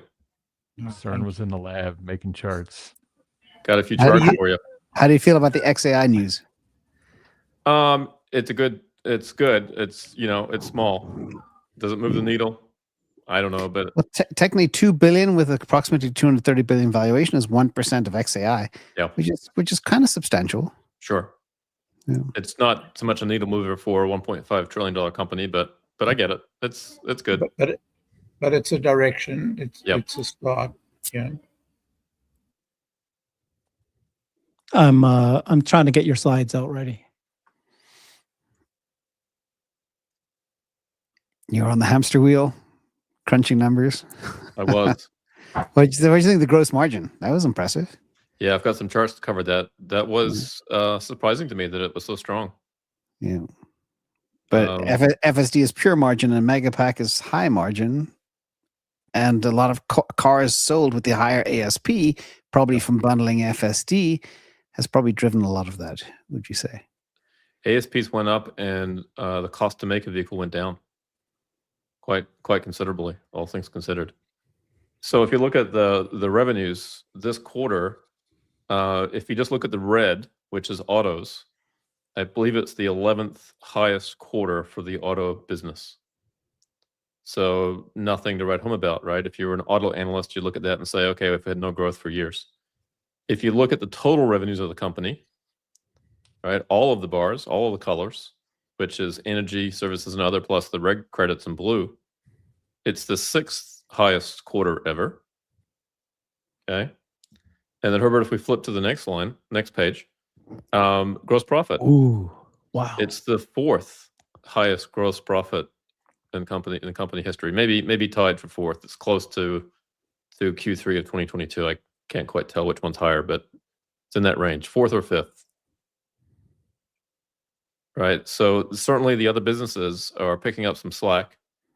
Energy, of course, we know that story. The services and other businesses also in Q3 showed some strong life, and Q4 continues to be strong. So it seems to have turned the corner there in terms of profitability. And then if we look at margins, gross profit margin for the company overall, 20.2. Net margin. That's the highest since 2022, correct? Yeah, that's nice, right? And net margin 7, and operating margin 5.6. Okay. And then if we look at auto gross margins, if I'm a Wall Street auto analyst, I'm actually feeling encouraged today for the first time in a long time. Auto gross margins with red credits 21%, without 18.6, which again is the highest in what, 2 years, 2+ years? Since COVID 2022. Yeah. Right. I thought red credits were going away. Yeah. And then if we look at the business line gross margins on the next page, energy continues to be high. It's dipped down a little bit, but Q4 last year was a dip down from Q3. And so I'm not surprised to see Q4 dip down this year. And then probably a strong recovery in Q1 as far as margins go for energy. Yeah, I had a theory on that, CERN, and I talked to Larry about that before. They sold a lot of mega packs to XAI. Could there have been some type of creative transfer pricing with the sister company to perhaps pressure down margins? Although I think we saw this margin decline, in Q4 last year or the prior year in 2024. So there seems to be some, Q4, something going on in Q4 that drives that down a bit. At some point, tariffs have to come into play here. There's really no more mixed inventory of cells. The tariffs went up on January 1st. So, I mean, the tariffs, I think, are 82% now on lithium LFP cells. And even if this, this LFP factory is going to ramp in the U.S. and Nevada, 7 gigawatt hours. I thought it'd be 10, by the way, but it has 7 on there. Those are going to be very high price cells for the first year, and it's going to take them a year to get that factory to scale. So, I mean, one interesting question is what, with tariffs, with you ramping up a brand new LFP factory and really only a fraction of your capacity, how do you see the impact? Are you going to raise prices on mega packs, or are you just going to eat it in gross margins? Or have you become massively more efficient year on year? You found a way to swallow that. Yeah. The blue line there is the auto gross profit without red credits, 18.6. And then services and other, 8.8. Down a little bit from Q3, but still very strong relative to where it's been over its history. And the next chart is for Jeff. Average selling price versus the cost to make. Yep. So significant decline in the cost to make a Tesla, down to 34,000 and change. And the ASP just over 41,000. That's the lowest cost it's ever hit in terms of the vehicle cost. That's right. It's amazing. And then the difference between those two is the profitability of the Tesla, the gross profit on the next page, widened to just over $7,000 per vehicle. So that's a nice multi-quarter improvement now. Is from that the lows. is that FSD? Do you think subscriptions, It or would is that help. separated from this profitability per vehicle? Well, I'm assuming it's part of these numbers. I'm assuming FSD is part of autos, not service another. Do you think they'll break FSD out now in terms of revenue, start accounting for it separately? Yeah, it's a good question, Larry. Certainly at some point, Robotaxi will be broken out. But Absolutely. FSD, I'm not sure. Absolutely. Maybe FSD and Robotaxi in a separate line item. Autonomy. And then finally, a brand new chart, and you guys have been talking about this, is active FSD subscriptions, which by the Yes. way includes purchased FSD. Yes. But for the first time, we've got some data going back to Q4 of 2021. Oh, well over $1 billion. Yeah, and then we're at 1.1 million subscriptions now. I think it's the first time we're over 1 million. Is that right? According to this, they were at 1 million in Q3. Oh, at 1 million. Okay. Yeah. I mean, yes, it looks great, but it's also just 200,000 subscriptions in a matter of 1 year, from Q1 of 2025 to Q4. 300,000. We need to 300,000. We Yep. need to see that go to millions, and that's what's going to happen, I think, Yeah. next year. To look at it as a percentage of the base, but yeah, I would agree. This is what discoverability and all that plays into. But 300K on a base of 800K is huge growth. Wait, why is it a base of 800K? Is this just the U.S.? Because you're, again, just U.S. and South Korea is all you're doing? Mm-hmm. Well, you jump from 800K to 1.2 million. I mean, in 4 quarters. Yeah, but he's saying a 50% base more, of 800K, meaning that there's only, well, how many cars are you saying, Jeff, is eligible for Just look at the FSD? graph. It says Q4 2024 is that there are 800K subscriptions, and now they're at 1.1. So Yes. you're talking 40% growth. Oh, I see. Year on The year base as of a SaaS business. So this is your SaaS business, and it's growing 40%. I think you're feeling pretty in good. a year. I would agree with you. I think this blows out with country expansion, continent expansion, and really, is Tesla going to take the veil off of this and actually tell people about it? And by Now the that way, it's so good. the base number, Jeff, in Q4 of 2024 might have been under 800,000 because they're just showing 1 decimal point here. Could have been 755,000, and it rounds up to 0.8. I think, sir, another good ratio would be the percentage penetration of U.S. cars, which is about just under 4 million, if I'm not mistaken, and that's 25%, growing, maybe even higher. Yeah, Correct. that's a good point. You can bet that I'll make a chart that shows that. Yep. But that's encouraging. If we're already at 25% of U.S. vehicles, that's very encouraging. A lot of cars are old. If you had an AI3 car, hardware 3 car, you're probably not going to buy FSD. So you could even make it smaller, the penetration across AI4 cars. And that's even higher again. So you could argue, I'd estimate just back of the napkin, 33% or more of hardware 4 cars have full FSD subscription. But I still see a lot of people driving their Teslas around physically. Mm-hmm. When I look at, we have a huge population of Teslas in our area. We're a high-tech area. And I don't see people driving with FSD. I see them driving their cars. It's amazing to me. I did see a guy yesterday. He was going around the car and he's looking at my Cybertruck and he's like, he's taking a right-hander and I'm on the left-hand side. He's just staring at me and staring at the car. So he was using FSD for sure because he was going through a zebra crossing or whatever you call them here. Yeah, I just went through a 4-way stop and we both stopped for a long time. And when he drove by, he wasn't holding the steering. I was like, yeah, we're both at FSD. That's pretty cool. So a quick, just sort of setting up the stage here. In about 10 minutes, 15, 12 minutes from now, we're going to live stream the actual Tesla earnings call right here. So we'll do that, stay on, and then we'll do post analysis. I do want to just say thank you to this panel. This is the greatest panel that you can put together for Tesla experts. You got Larry Goldberg, incredible expert. He does deep dives on energy, almost every single business he's done it. Of course, he's very aware of IPOs and stocks and all that. Yeah, Nick Gibbs, he's the guy that we go to for short-term trading. He has just recently started to teach his options course. He can't stop pitching it whenever he can, but that's okay. I let him do it. You got Jeff Lutz, the master. He's a true executive. He's led massive global companies launching real products, both manufacturing, supply chain expertise, and quality improvement as well. People don't realize he's got that expertise. You got Søren Bashir, always comes with a financial analysis. I don't know anyone else, maybe a couple others, who has done the deep dive financial analysis, including James. He's the one that does the deepest dives of financial analysis. And of course, he's got his channel, Investing Against the Grain. Invest Answers. So first of all, thank you guys.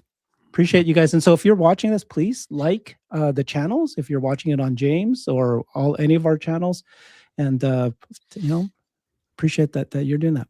Yeah. There's one other fun slide that I have if Søren's finished with his slides. Yep. Yeah. This one is slide 10, Herbert, if you may. It's just why... it's a personal question for the panel here. Why do people continue to fade Elon Musk when he has a track record that is plain to see? And I even cut off what he's achieved in the past. With SpaceX now, $1.5 trillion, IPO coming in June, middle of June. Tesla, 1.4, 1.5 trillion.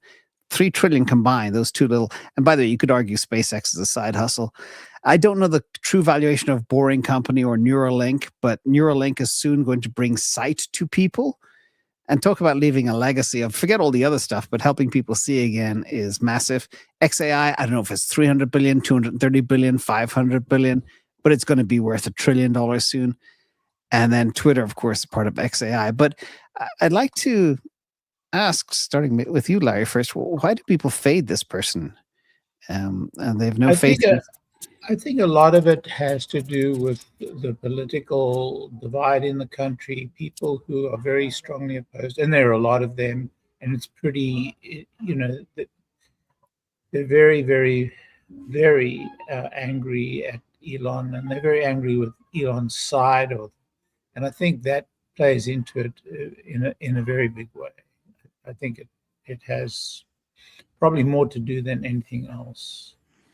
Well, a deeper question, man, with your experience, how can people let their biases get in the way of their financial decisions? This is what I never understood. It's a strange time we live in. You're absolutely correct. It's just a very strange time you live in. People no longer disagree politely with one another about their political views. They become angry, and then they take the persona that they're dealing with, and they turn that persona into some evil, spirit. It is extraordinary. I've never seen this in my lifetime. I certainly know that it was, it is how the world was during the Second World War and in Germany before the Second World War. But I mean, it is strange how there's no longer a viewpoint. There's just this virile, absolute hatred. It's extraordinary. I don't understand it, but that's what's affecting the view towards Elon. Now, there are some legitimate, financial arguments to be made about potential Tesla's situation and whether or not FSD is going to be successful. I mean, some people really believe it's not going to be. We believe very strongly it is going to be that. It's a legitimate perspective. It's possible. But for the most part, it's a political, it's just a, gut hatred. That's all I can think of. There's no financial basis for it. No. Cern, how do you square that with your clients? Do you even have a client that would let their biases get in the way of their decisions? I do. I do. And that happens from time to time. And sometimes people change their minds, and I've seen that too. Yeah. For both ways, against Elon and now see him in a different light, and people that were for Elon and see him in a different light. So it's interesting. I've seen it all. Yeah, I have a friend of mine, a funny story. For the last 5 years, I've been urging him. He always comes to me, what should I buy? What should I buy? I say, well, Tesla at $70, Tesla 106, Tesla 220. He said, I don't trust Elon. I don't like Elon. The Tesla's all crap. And he comes up to me last week and he watched one of my videos. I think it was a 2030 game plan. He said, okay, I'm buying Tesla. What price should I buy at? It's like 5 years, maybe 6 years of nudging. And then he turned around. So people do change. And that's a very good sign of intelligence when people overcome their biases. So it's good to know. Yeah. Just something to look out for on a lot of the earnings calls coming up over the next week, tonight and over the next week, is these hyperscalers saying that they could be power constrained and formally introducing that concept for the first time. I don't know what implications, but I know, Elon again continues to be ahead of the curve on this. What he's done with Megapack and what he's done with this whole concept of just greater utilization from load generation. So this could be, this is a big portion of Tesla's business already, and the spotlight could be amplified rather significantly. Yeah. Tesla's starting to pop a little more right now. By the way, I did, James. Oh, wow. do a look- North of 450. Yeah, I did look up. I did look up the Neuralink valuation, just looking at your slide, and it's a little bit north of 15. It's just at 15 billion right now. Yeah, just I mentioned that, and they're going into ramping scale as well. That is life changing for so many people. I don't think he gets any credit for that as well. Yeah, and I think we're going to see some very big movement on that quite shortly. I wonder why the sudden burst of value, a sudden price burst and this late in the day. It's interesting. Maybe somebody Casino. Yeah, Casino's open. Casino's open. Yeah, that's right. And I would also the price that they struck on XAI, I thought I would mention to you, is 230. So that's the actual valuation.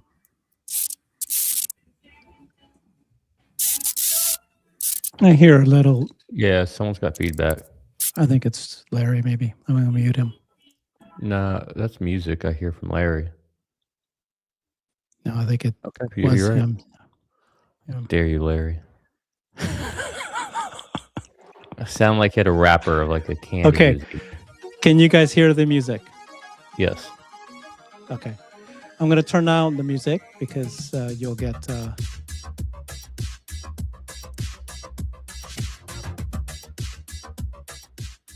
Can you guys hear the music still? Yes? I would just mute it Yeah, I'll keep it very Yeah. light. just before I get demonetized again. I just want to make sure that the music is going well. I'm going to go and maximize this. Yeah, looks good.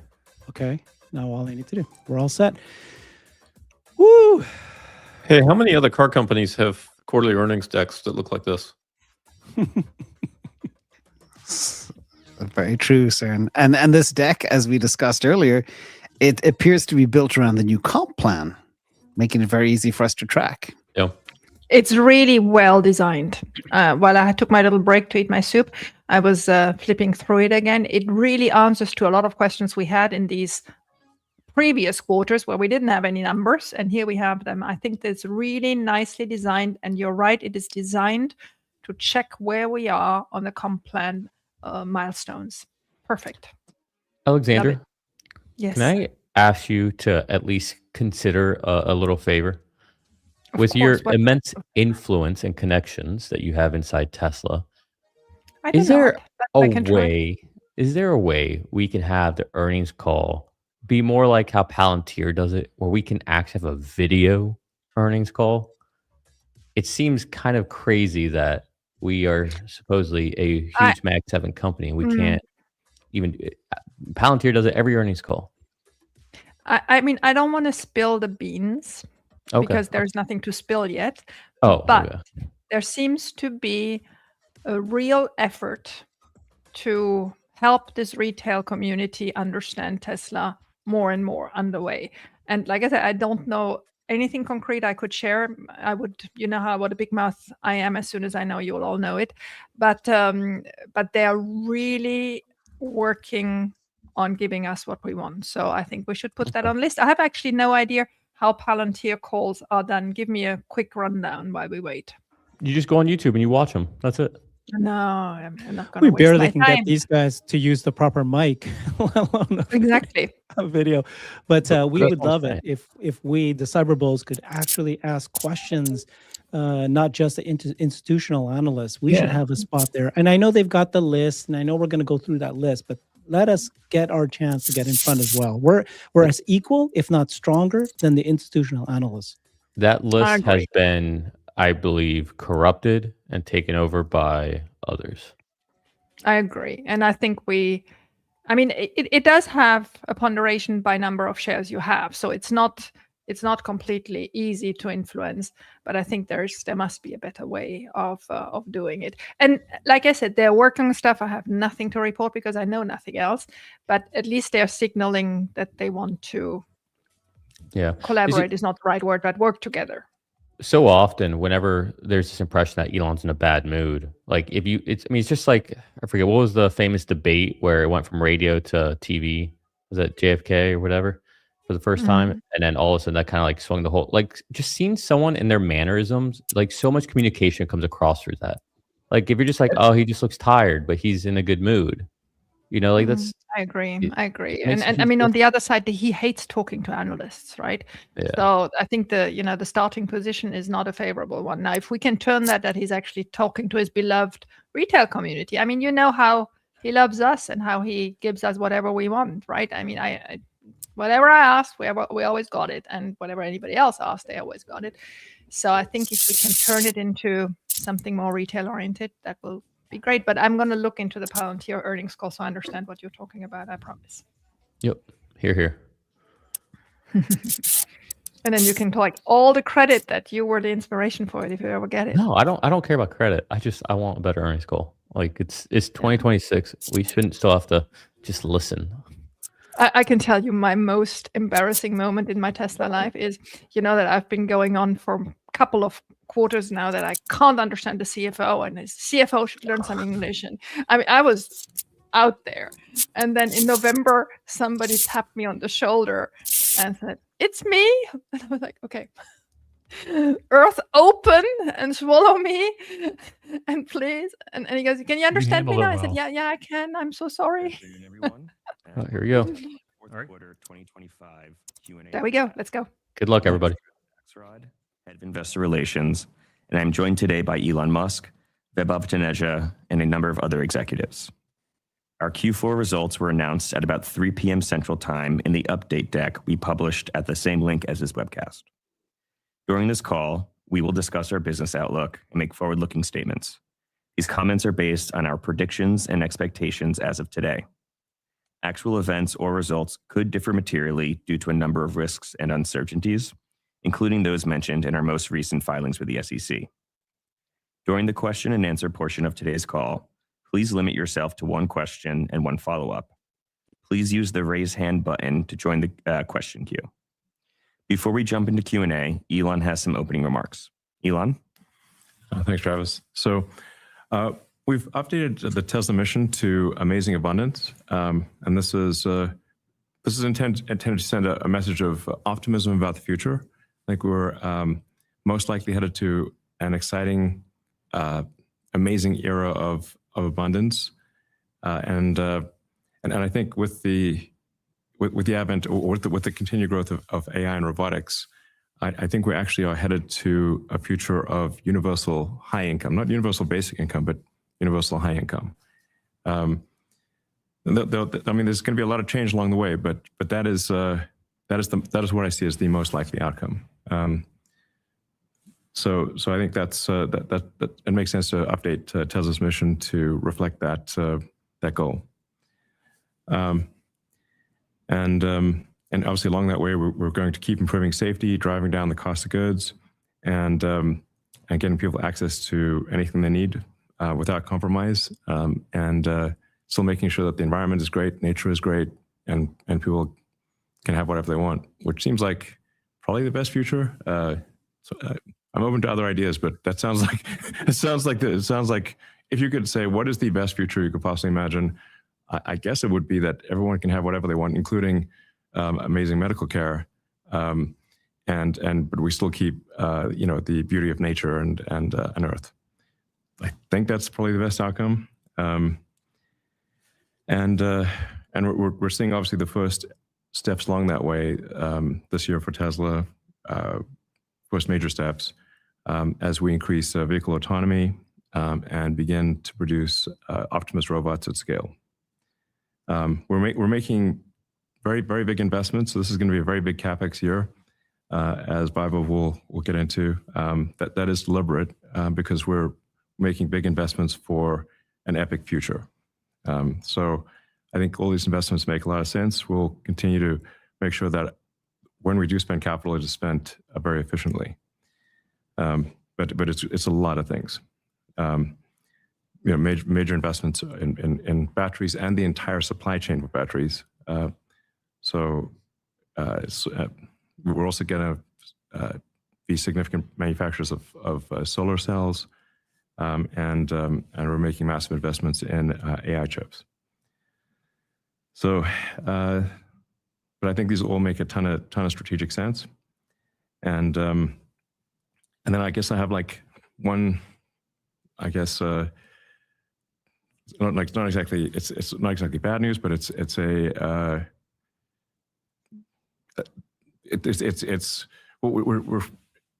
time to basically bring the Model S and X programs to an end with an honorable discharge, because we're really moving into a future that is based on autonomy, and so if you're interested in buying a Model S and X, now would be the time to order it, because we expect to wind down S and X production in next quarter, and basically stop production of Model S and X next quarter.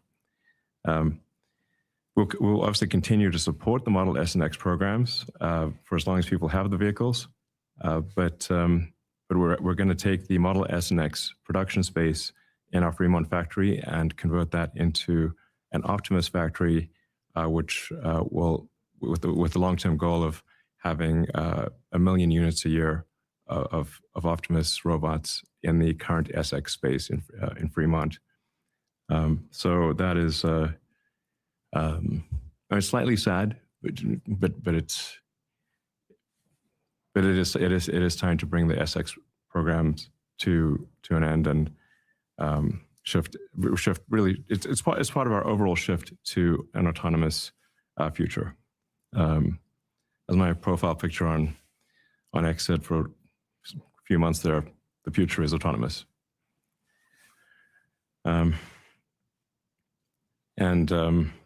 So let's say with respect to full self-driving and robotaxi, people are obviously following with very close attention the progress of FSD, and you can experience it for yourself. If you've got a Tesla, you notice with every software update, the car gets better and better at autonomy, and we're we're able to do our first rides with no safety monitor in the car in Austin.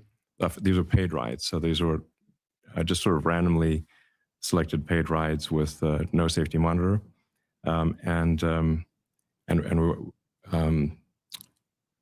I think maybe as of maybe yesterday or so, we actually don't even have a chase car or anything like that. So these are just cars with no people in them, and no one's following the car in Austin. So we obviously are being very cautious about this because we want to have no injuries or serious accidents along the way. So I think it makes sense to be very cautious, but you'll see the amount of autonomy increase dramatically, I think, every month, essentially.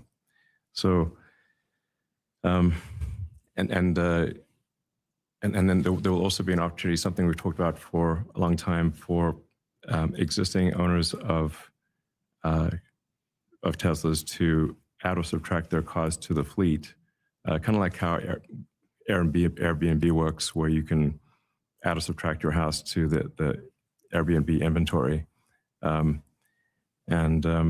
I think probably the value of the Tesla, the sort of partial people adding or subtracting their cars to Tesla autonomous fleet is probably a little underweighted by a lot of people, because we've got millions of cars with AI4 that can do this.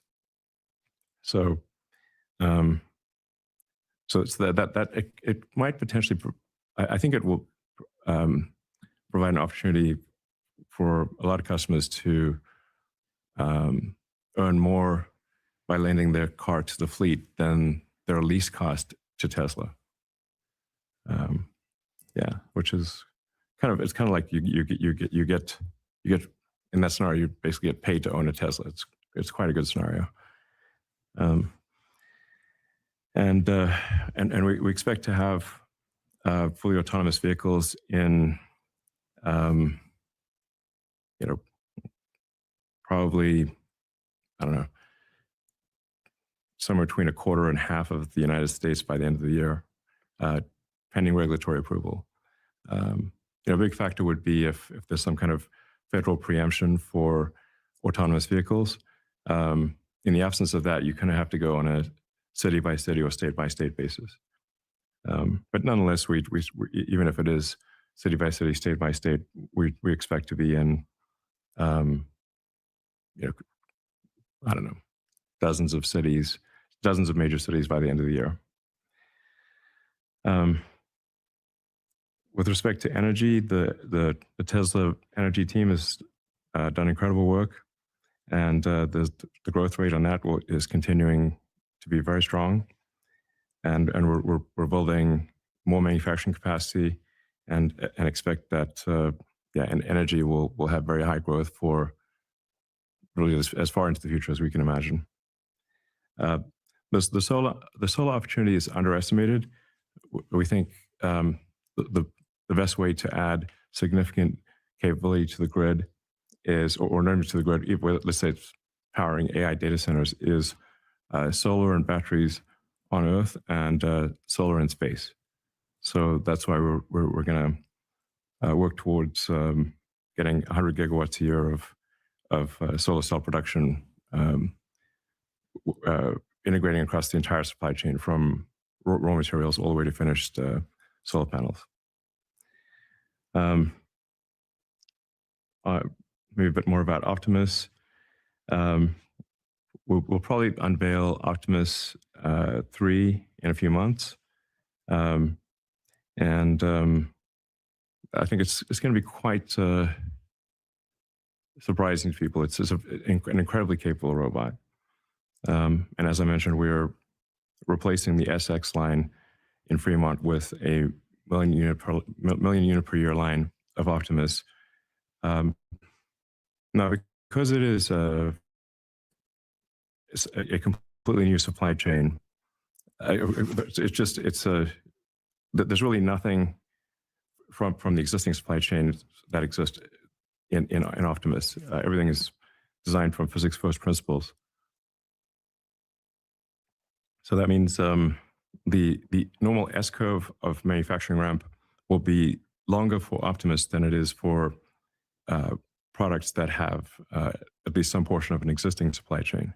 Like when everything's new, the production rate will be proportionate to the least lucky, least confident part of the entire supply chain.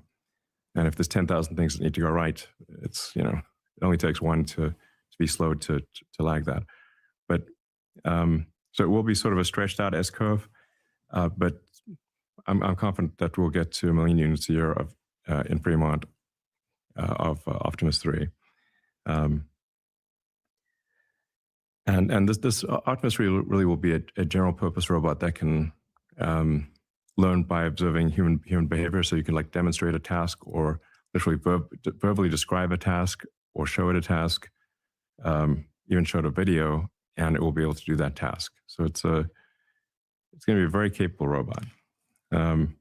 I think long-term Optimus will have a very significant impact on the US GDP. Like it will actually move the needle on US GDP significantly.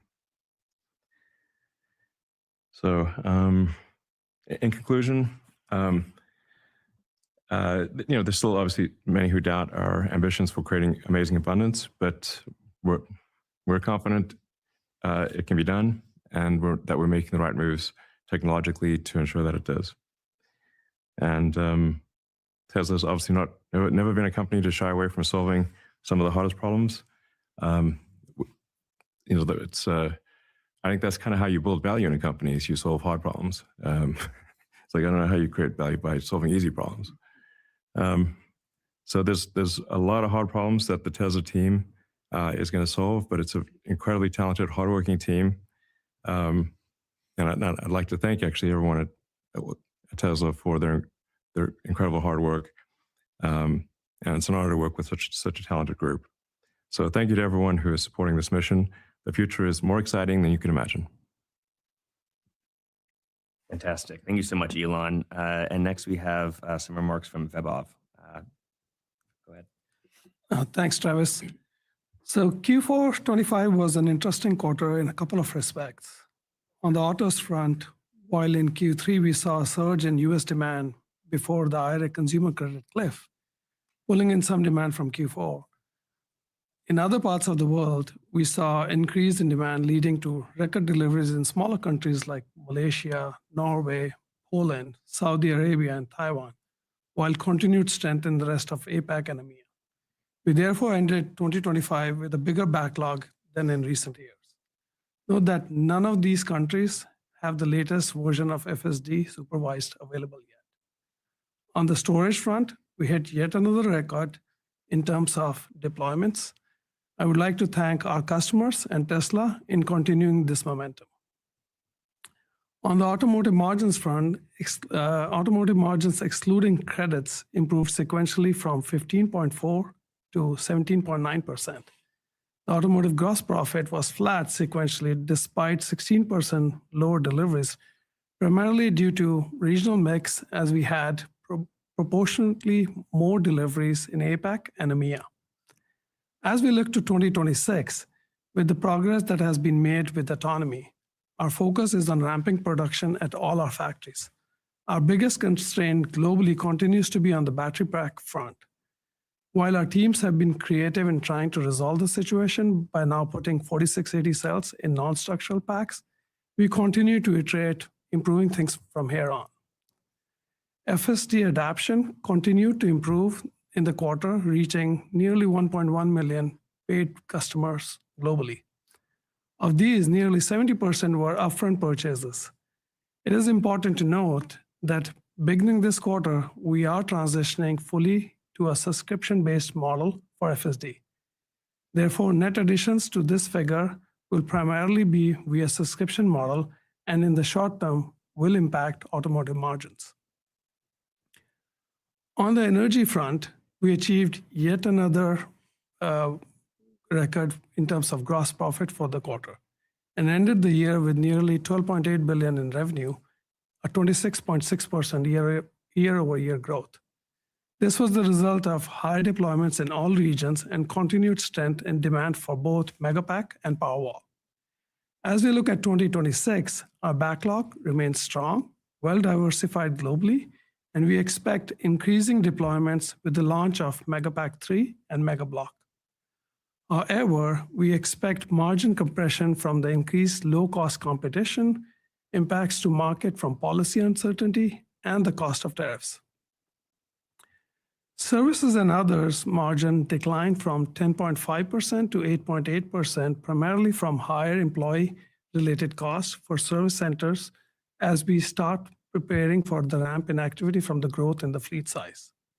We did see a momentum in margin we did see an improvement in margin from our supercharging business, which is included within services and other.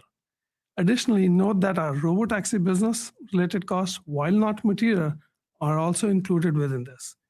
Given that we're still in the early phase of our fleet deployment and are still doing a lot of validation testing, the revenue and cost per mile metrics are not meaningful to discuss at the moment. Then on total gross margin front, we ended the quarter with over 20.1%, something which we haven't achieved over the last 2 years. This improvement came despite the impact of lower fixed cost absorption and the impact of tariffs, which were in excess of $500 million in Q4. Operating expenses increased sequentially, primarily from increased stock-based compensation for employees, and as we started recording charges for one operational milestone under our 2025 CEO Performance Award that was deemed to be probable over the award term. Additionally, our spend on AI-related initiatives and new products like CyberCab, Semi, Optimus, and Megapack, etc., continues to be on elevated levels, and we expect this trend to continue for the full year 2026. Net income was negatively impacted from mark-to-market charges on a Bitcoin holding, which depreciated 23% as compared to the last quarter, and the unfavorable impact of FX, primarily from our large intercompany borrowings. On the free cash flow front, we ended up at $1.4 billion. We did end up CapEx being slightly below our previous guidance of $9 billion. But like as Elon already mentioned, this year is going to be a huge investment year from a CapEx perspective. And at the moment, we're expecting that CapEx would be in excess of $20 billion. We'll be paying for 6 factories, namely the refinery, LFP factory, CyberCab, Semi, a new mega factory, the Optimus factory. On top of it, we'll also be spending money for building our AI compute infrastructure, and we'll continue investing in our existing factories to build more capacity. And then, also the related infrastructure along with it. And we'll also further expand our fleet of Robotaxi and Optimus. While this may seem a lot, we believe this is the right strategy to position the company for the next era. And we'll make such investments, as Elon mentioned, in a very capital efficient manner. Note that this does not include potential investments in solar cell manufacturing or our Terafab, as we're still in early phase, and we plan to provide an update in future quarters. We're starting not the next chapter, but a new book on the progression of this company. 2026 year would be when all of this began. While at times it feels daunting, it is going to be the most exciting change in Tesla's history, and we could not have even dreamed of embarking on this journey without the support of our customers and our investors. Thanks for again showing the confidence in us, and let's get ready for a future of amazing abundance. Thanks. Great. Thank you very much, Vaibhav. Now we're going to head over to investor questions. As always, we will start with questions from say.com. The first question is, Today, there are approximately 90 million cars sold globally each year. Does Tesla have a view, based on its robotaxi ambition, what this number will be in 5 or 10 years? And how does this impact Tesla's EV strategy to have more models? Yeah, thanks, Travis. As Elon said, the future is autonomous, and obviously autonomy and CyberCab are going to change the global market size and mix quite significantly. I think that's quite obvious. General transportation is going to be better served by autonomy as it will be safer and cheaper. And over 90% of vehicle miles traveled are with 2 or less passengers now, which is why we designed CyberCab that way. In this new autonomous market, we at Tesla have the advantage of efficiency, cost, and manufacturing at scale that really no one else has. And we've built that over the last decades. And we believe that that segment that we are creating will grow millions year over year.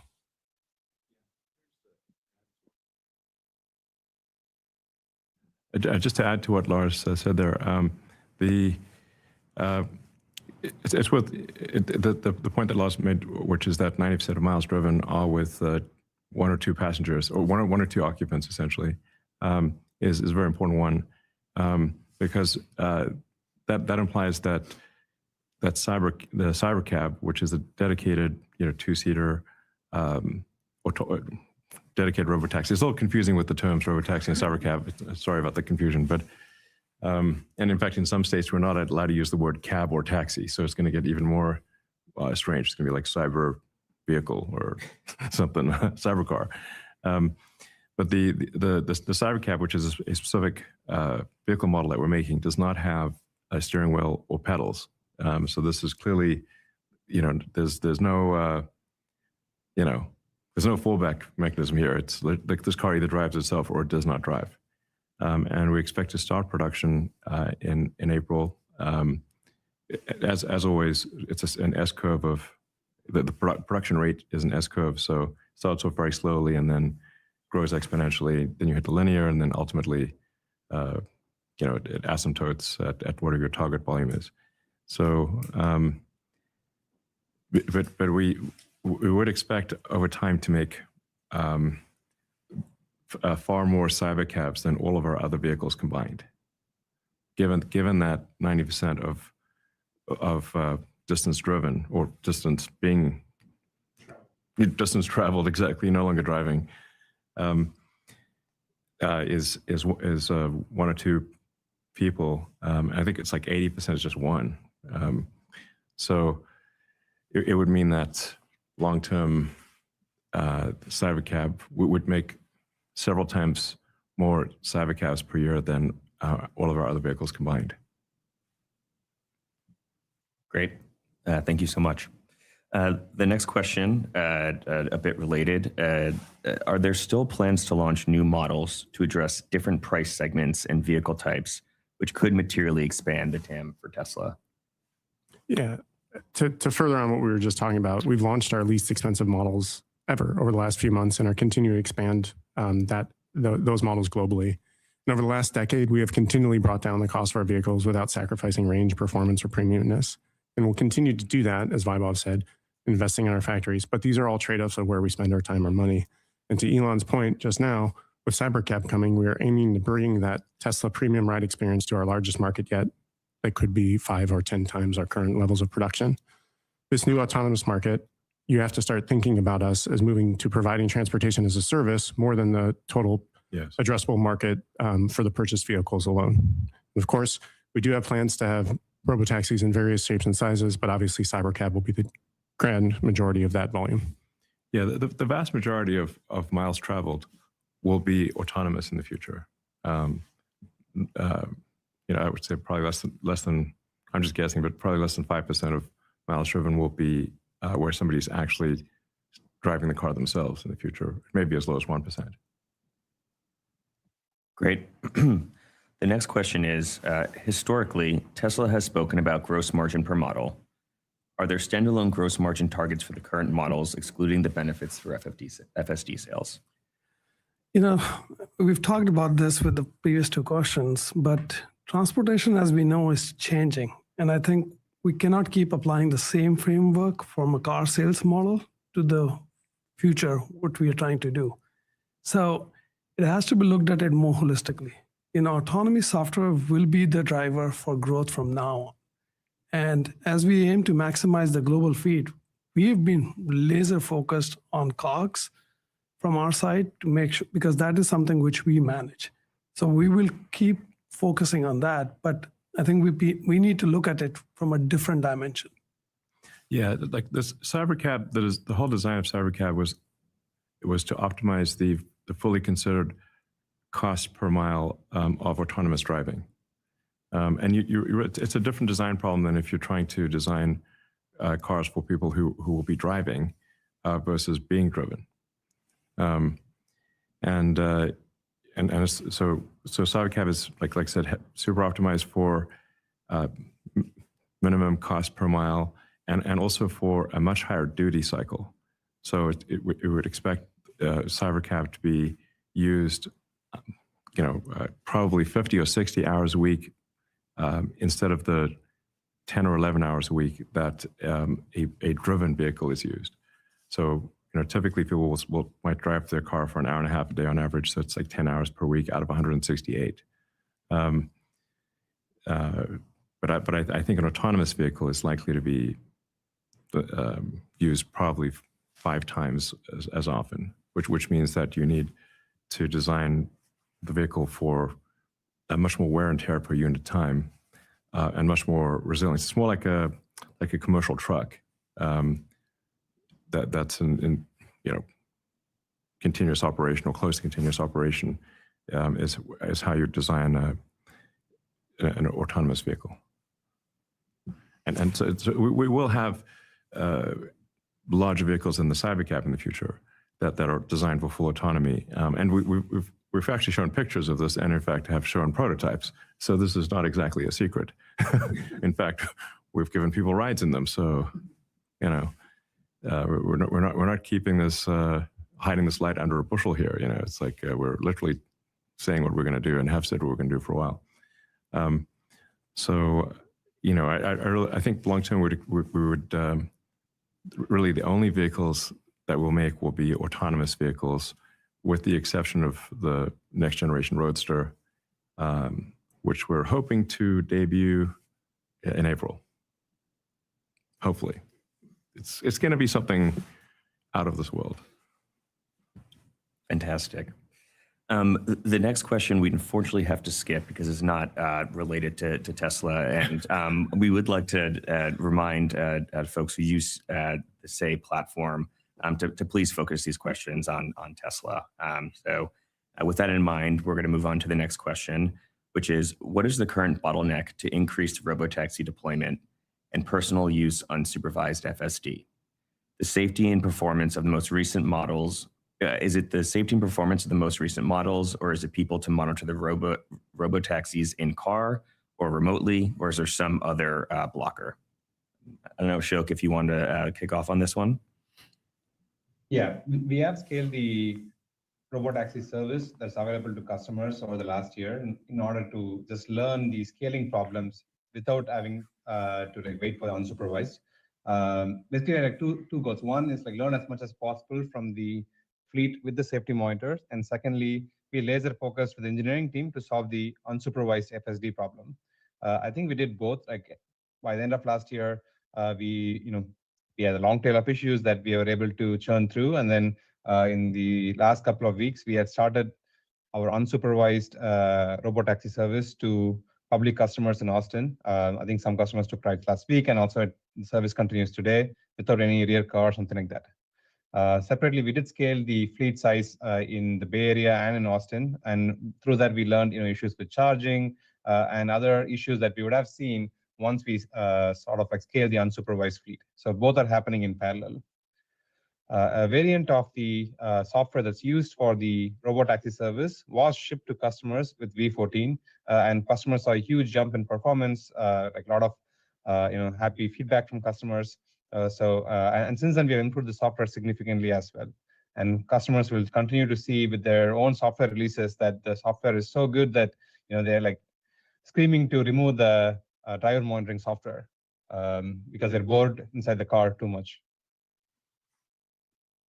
Adding to that a little bit with what Ashok said about learning about our charging and service needs.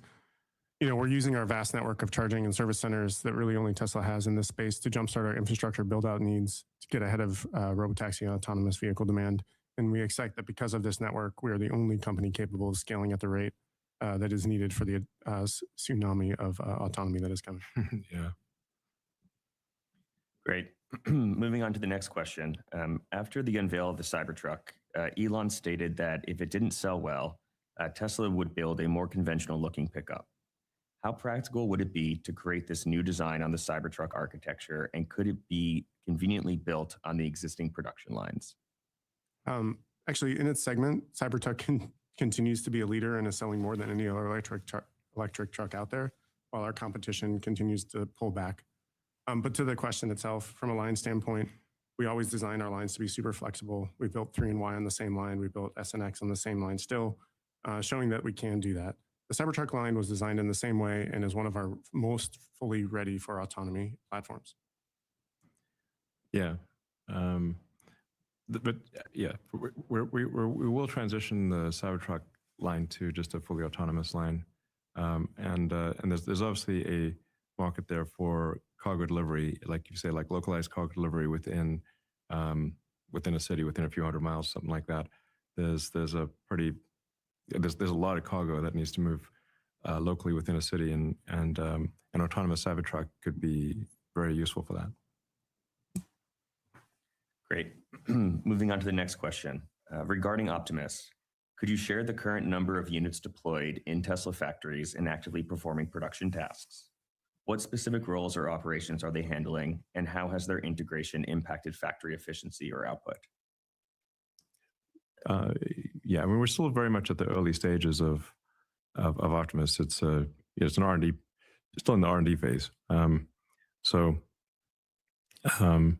We have had Optimus do some basic tasks in the factory, but as we iterate on new versions of Optimus, we deprecate the old versions, and so it's not I wouldn't say it's like it's not in usage in our factories in a material way. It's more so that the robot can learn. We wouldn't expect to have any kind of significant Optimus production volume until probably the end of this year. Great. Adding to it, like Optimus Gen 3 is an awesome robot that It is awesome. Yeah, it's an awesome robot that minimizes any differences. Like it's basically, it looks like a human. People could be easily confused that it's a human. And this helps our strategy for the AI too, because you can learn from how humans do these tasks, and it's very easy to teach the robot to do in the same way as opposed to previous robots. Yeah, I mean, I guess one thing I should say, is there's a lot of news of various companies announcing layoffs and whatnot, but at our Tesla factory in Fremont, we actually expect to increase headcount over time, and to significantly increase output from our factories. So we don't have any layoff plans. We expect to actually increase headcount. Great. The next question, similar to the other autonomy questions, but slightly different. When is FSD going to be 100% unsupervised? Well, it is 100% unsupervised, and FSD is 100% unsupervised. I mean, we obviously have cars operating with no one in them and no safety monitor and no follow car or anything like that in Austin right now. For customers, we're being just very cautious with the rollout. I mean, with each successive version, as we prove it out, and we make sure that there are no sort of unique issues in particular cities, because sometimes you get some very difficult intersection, and it'll be an intersection where a lot of humans have accidents. By the way, there's some pretty nutty intersections where a lot of humans make mistakes and have accidents in various cities. So we want to make sure that FSD can handle those unusual intersections. Like if you take LA, for example, where Wilshire and Santa Monica combine is like there's about 20 traffic lights, and people are constantly having accidents there. So you want to make sure that FSD can handle unique things in a particular city. And we're also just being paranoid about safety. But with each successful release of FSD, we will reduce the amount of driver monitoring that's needed proportionate to the safety of the FSD build. Great. As it relates to Robotaxi, what has surprised you about the rollout so far? We've talked about what's constrained the fleet expansion to date, but it appears there are 200 vehicles based on public tracking. Is that something that we can confirm? I wouldn't say there's anything that really surprised us because we are a large fleet. We had all the metrics, so there was not sort of a surprise. It was just continued work to grind down on the long tail of issues, and that's what enabled us to launch the unsupervised service in Austin. Yeah, and I mean, in terms of robotaxi vehicles carrying paid customers, I think we're well over 500 at this point between the Bay Area and Austin. We're varying amounts of like vehicles depending on the load, but yeah, you can have like more vehicles during like peak times and then like fewer vehicles in the off hours. Yeah. But this will probably, double every month type of thing. It's on an exponential curve. I mean, one other thing people forget that, we've been deliberate on all this in the sense that we have the supporting infrastructure already been in place, whether it's service centers, charging. Yes, we'll have to augment as the fleet grows, depending upon the density of where the demand is and whatnot. But it's not something like we just stumbled upon it and we're starting to. We've been at it for years. Yes, not every city is designed the same way. Same thing, our infrastructure is also not the same in every city, but you have to give us credit that it's been a journey. And like Lars said, if there's some company which can do it, we've already been at it, so we should be able to deliver much better. Great. The next question is about chase cars, which we already covered. So moving on to the last question. Elon, you've been spending significant personal time on Tesla's chip design. Yeah. What was the forcing function behind this increased involvement? And do you think external chip sales will represent a significant portion of Tesla's valuation by the end of the decade? Well, I mean, I tend to spend time on whatever the most critical issue is for the company, and completing the AI5 chip design and having it be a great chip is arguably the number one most critical thing to get done, which is why I'm spending more time on that than currently anything else at Tesla. Spend pretty much every Saturday on this, and a chunk of every Tuesday. So it's like if I'm spending my Saturdays on something, it's going to be something pretty important. I do think AI5 will be a very good chip. And I feel quite confident about the design at this point. And then AI6, which will follow that, it'll be aspirationally would follow that in under a year, will be yet another big leap beyond AI5. So I feel pretty good about our chip strategy right now. But in terms of selling it outside of Tesla, we first need to make sure we have enough chips for all of our vehicle production and all of our Optimus production, and then we will actually use the AI5 chips in our data centers. We already use the AI4 chips in our data centers. So when we do training, it's a combination of the AI4 chips and NVIDIA hardware primarily that we do training with. So, but you say by the end of the decade, I mean, it's like things are changing so fast that it's hard to imagine like what happens at the end of the decade. I mean, we might. I mean, when I look ahead at say what's the limiting factor for Tesla growth, if you go say 3 or 4 years out, I think it actually is chip production.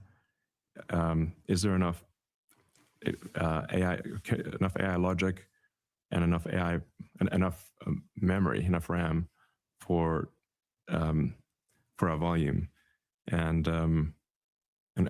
right now I see that as being the thing that probably limits our growth in 3 or 4 years, which would imply that we're not selling chips outside of Tesla because we need them. And in fact, I think I think it's going to make sense, and this is definitely going to be a sort of a controversial thing, but I think Tesla needs to build a terafab. I mentioned this at the shareholder meeting, but even when we look at the output of the best case output of all of our key suppliers, and I'd say even beyond suppliers, they're like strategic partners like Samsung, TSMC, and Micron. And we say like, what's the most you could possibly make? Then it's not enough. So I think in order to remove the constraint, the probable constraint in 3 or 4 years, we're going to have to build a Tesla Terafab, a very big fab that includes logic, memory, and packaging domestically. And that's actually also going to be very important to ensure that we are protected against any geopolitical risks. I think people may be underweighting some of the geopolitical risks that are going to be a major factor in a few years. So now, a lot of people are like, will say like, that's crazy. Fabs are really hard. I'm like, yes, I know fabs are really hard. I don't think they're easy. But we do hard things. We do a lot of hard things. We didn't used to have car factories. We didn't used to have battery cell factories or lithium refineries or mega pack factories or all these other things. We figured it out. So I think it's I think if we don't do the Tesla Terafab, we're going to be limited by supplier output of chips, and I think maybe memory is an even bigger limiter than AI logic. So for example, we have chip supply deals with TSMC in Arizona and Samsung in Texas, but currently there are no advanced memory fabs at scale in the United States. There are zero, literally zero. Hopefully, Micron will have something going in a few years because they're all headquartered in Idaho, where they make a lot of potato chips. We need to make computer chips too.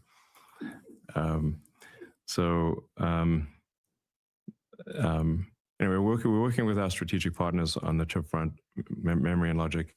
But I think we got to also try our hand at building a large scale fab that integrates logic, memory, and packaging. And if we don't do that, we're just going to be fundamentally limited by supply chain, especially if there's some if in a worst case geopolitical situation, it would be quite a severe situation. So I think it would be, quite frankly, it'd be crazy not to try the Terafab. So yeah, great. We'll have a bigger announcement on this in the future. Awesome. With that, we're going to move on to analyst questions. The first analyst is Emmanuel from Wolfe Research. Emmanuel, please feel free to unmute yourself. Great, thank you so much. It's Emmanuel Rosner from Wolfe Research. My first question is on the CapEx. You signal a pretty large increase to over $20 billion for this year. Was hoping to better understand where the investments are going. Any way to dimension for us which of the product line or technologies account for the bulk of the increase? And also, do you view this as like one time in nature, 2026, or I guess how much of this is an ongoing level of high spending for a number of years? And then just finally, still on that, with that level of spending, you're going to be burning cash. How should we think about the cash balance or any other way to finance this? Yeah, so Emmanuel, I tried to put this in my opening remarks too, but I'll try and go a little bit deeper. There's about 6 factories which we are starting production in this year. So there's a lot of cash CapEx which is going into that. Then as we are trying to scale Optimus, we need a lot more compute. So we're putting more money towards compute as well. And then for training. For training. Yeah. And then we're also going to be spending money to expand the capacity at existing factories. On top of it, we're just keep in mind that none of these numbers which I shared of 20 billion factors in anything to do with the solar fab or the the semiconductor chip fab. Those would be, as Elon mentioned, would come later on. And you think your second part of your question was, is this one-off or would we expect more? I think we're getting into this investment phase because we have big aspirations. And when you look at it, some of these aspirations are, I call them as infrastructure play, especially if you have to do a chip fab and we have to do a cell manufacturing fab. Those are infrastructure plays. And that funding takes a little bit longer. And you would be in an investment cycle for a little bit longer. Initially, third part of your question was, how are we going to fund it? Initially, obviously, we have over 44 billion of cash and investments on the books. So we'll use our internal resources, but there are ways where we can fund it, especially when we look at the robotaxi fleet, because, anytime you have a consistent stream of cash flow, you can go and get money from the banks. And we have had conversations with banks about it. And that is something, how we're going to do it. And then on the infrastructure play side, yeah, like I said, we don't have a number yet, but given that it's an infrastructure play, it's a longer tail, we will have to look at a little bit more in terms of how we fund it, whether it's through more debt or other means. Great. Our next question comes from Andrew from Morgan Stanley. Andrew, please feel free to unmute yourself. Great. Thanks so much for taking the question. I just want to start on the xAI investment that you guys announced today. You talked about there being some collaboration, between the companies. So I'm just hoping to get more information, or if you're hoping that you could shed more light on what that looks like, and maybe how the work xAI is doing can be leveraged at Tesla and vice versa. Yeah, I mean, if you looked at the disclosure, which we also put in there, we do talk about this is literally a furtherance of our Master Plan 4. And even today, if you look at Tesla vehicles, we are using Grok in there. And as we look at things, whether we can do it ourselves, yes, there are a lot of things which we can do ourselves. But if there are things which xAI can help accelerate our progress, then why should we not do that? And that is the reason why we've gone ahead with such an investment, because this is part of the strategic initiative. Because as it is, if you remember, I talked about how many things which we are doing ourselves. If there are ways and means we can find efficient ways for others to help us, and xAI literally fits into that mold. So that's why we went ahead with it. And we just had like a lot of investors ask us to do this. There was like a lot of investor, Tesla shareholders said like we should invest in xAI. So that's like we're just doing what shareholders like asked us to do pretty much.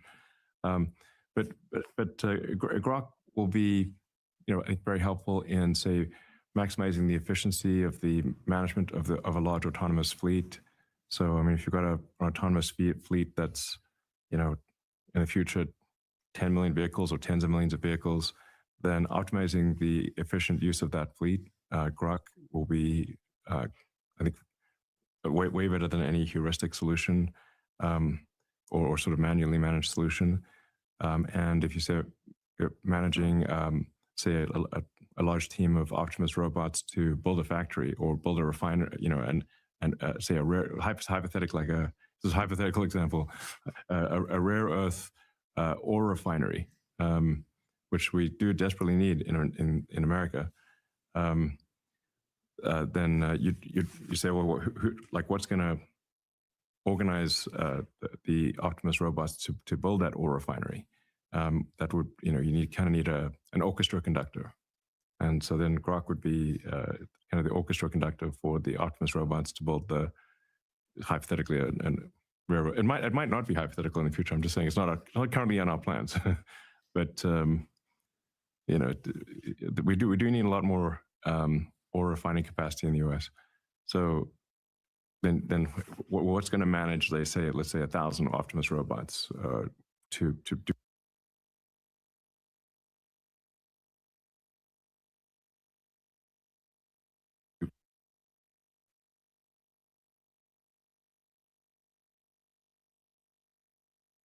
You're on mute right now, so I'm not sure if you're trying to ask a follow-up question.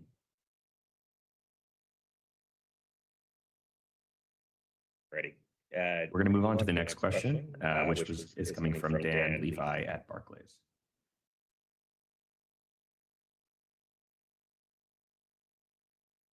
Dan, please feel free.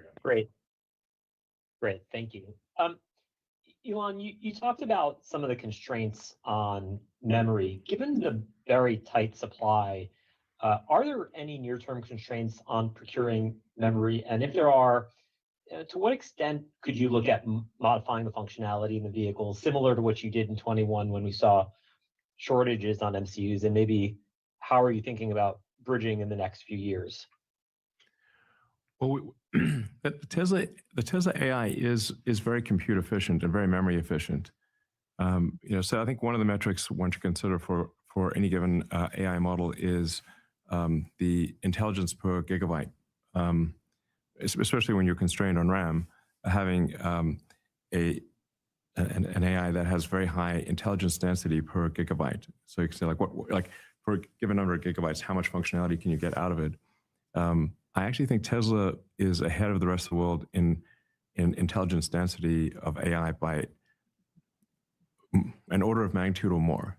This is going to sound like a pretty bold statement, but I kind of know what the intelligence efficiency of the big models are, like Grok, and like the honest and a bunch of the other models. And I Tesla's AI is in terms of its memory efficiency, I think more than an order of magnitude better. So that puts us in a pretty good position actually for scaling. And we actually do think that we do have a solution for logic and memory for, let's say, the next roughly 3 years. But if you start going beyond 3 years, and we look at the scaling plans and how many fabs are getting built, and especially if you factor in geopolitical uncertainty, there's always risk that maybe those chips don't arrive that people were expecting to arrive. So that's why I think we need to have more fab capacity in the U.S. Just in case chips don't stop arriving for any reason. This is really existential for Tesla, because if Optimus is completely useless without an AI chip. It's not like at least the cars we can put steering wheels and pedals in or retrofit them if need be. But Optimus is just a mannequin without it's like the Tin Man or whatever from the Wizard of Oz. But even worse, at least the Tin Man could walk. Optimus won't even be able to, or just sit there without an AI chip. So we've got a good solution for a significant scale through for the next roughly 3 years. Beyond that, we will be supplier limited, and so we've got to figure out some game plan to not be supplier limited. Great. Our next question is going to come from George at Canaccord. George, please feel free to unmute yourself.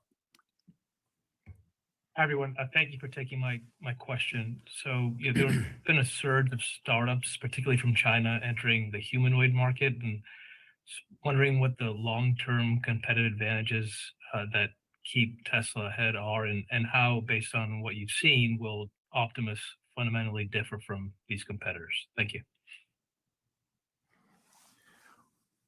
Well, I do think that by far the biggest competition for humanoid robots will be from China. China is incredibly good at scaling manufacturing, actually quite good at AI, as you can see from the open source, or not the open source, but the sort of, I guess some of them are open actually, but basically the models that China is distributing for free are actually quite good, and they keep getting better. So China is very good at AI, very good at manufacturing, and will definitely be the toughest competition for Tesla. We, to the best of our knowledge, we don't see any significant competitors outside of China, but China will definitely be tough competition. There's no two ways about it. I always think like people sort of outside of China kind of underestimate China. China's an ass kicker next level.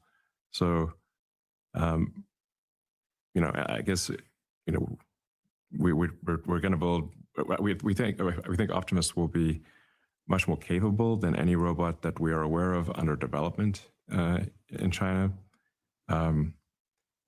So we think we'll be ahead in terms of the real world intelligence, the electromechanical dexterity, especially the hand design, which is by far the hardest thing in the robot. And in fact, I'd say there's really three hard things about humanoid robots. Building an incredible hand that has the same degrees of freedom and dexterity as a human hand is an incredibly difficult engineering challenge. Then there's the real world AI and scaling production. Those are the three hardest problems by far for humanoid robots. I think Tesla is the only company that actually has all three of those components. Yeah. Great. And our last question is going to come from Colin at Oppenheimer. Colin, please feel free to unmute yourself. Thanks so much. Guys, you talked a lot about the CapEx spend, but this is an incredibly ambitious technology development program that you're talking about. Can you talk a little bit about the R&D spend and how you're thinking about the synergies of the different components, particularly on the hardware side? If you think about batteries into chips, into memory, and the efficiency of the system, and what sort of advantages you think you'll end up getting out of some of these purpose-built devices that you'll end up integrating into multiple end markets. Well, really all we're trying to do is make sure that we can scale to very high volume with autonomous vehicles, with humanoid robots, and that we address geopolitical risk, which I think, there's so many companies out there that are asleep at the switch with regard to geopolitical risk. They're like, or they just have their head in the sand and hope nothing bad will happen. I'm way more paranoid than that. I always think of Andy Grove's famous statement, "Only the paranoid survive." Why did he come up with that statement at Intel? Let's think. I think there's a lot of wisdom in that statement. So we're going to be paranoid and make sure that we can continue to build batteries and robots and AI chips no matter what happens. And companies that don't do that, a bunch of them will cease to exist. Yeah, remember, all this comes out of necessity. It's not that we want to do it. It's just we have no choice. Yeah, we built the most advanced lithium refinery in the world, by the way. It's not just like our lithium refinery in Corpus Christi is not just a copy of what others have done. It's an entirely new process that is fundamentally more efficient and more advanced than anything else in the world. The same is true of our cathode refinery here in Austin. And we wish others would build this. Can other people please, for the love of God, help? In the name of all that is holy, can others please build this stuff? It's not the first time you've asked. Exactly. This is not the first time you've said something like this. Like, why do we have to build these things? Why can others not also please, can someone else build these things? It's very hard to build these things. And we build them out of desperation, not because nobody else is building lithium refineries and cathode refineries. we're pretty much the not just the largest, but also the only lithium refinery and cathode refinery in America. Yeah, so we're making moves to make sure that no matter what happens, Tesla will prosper.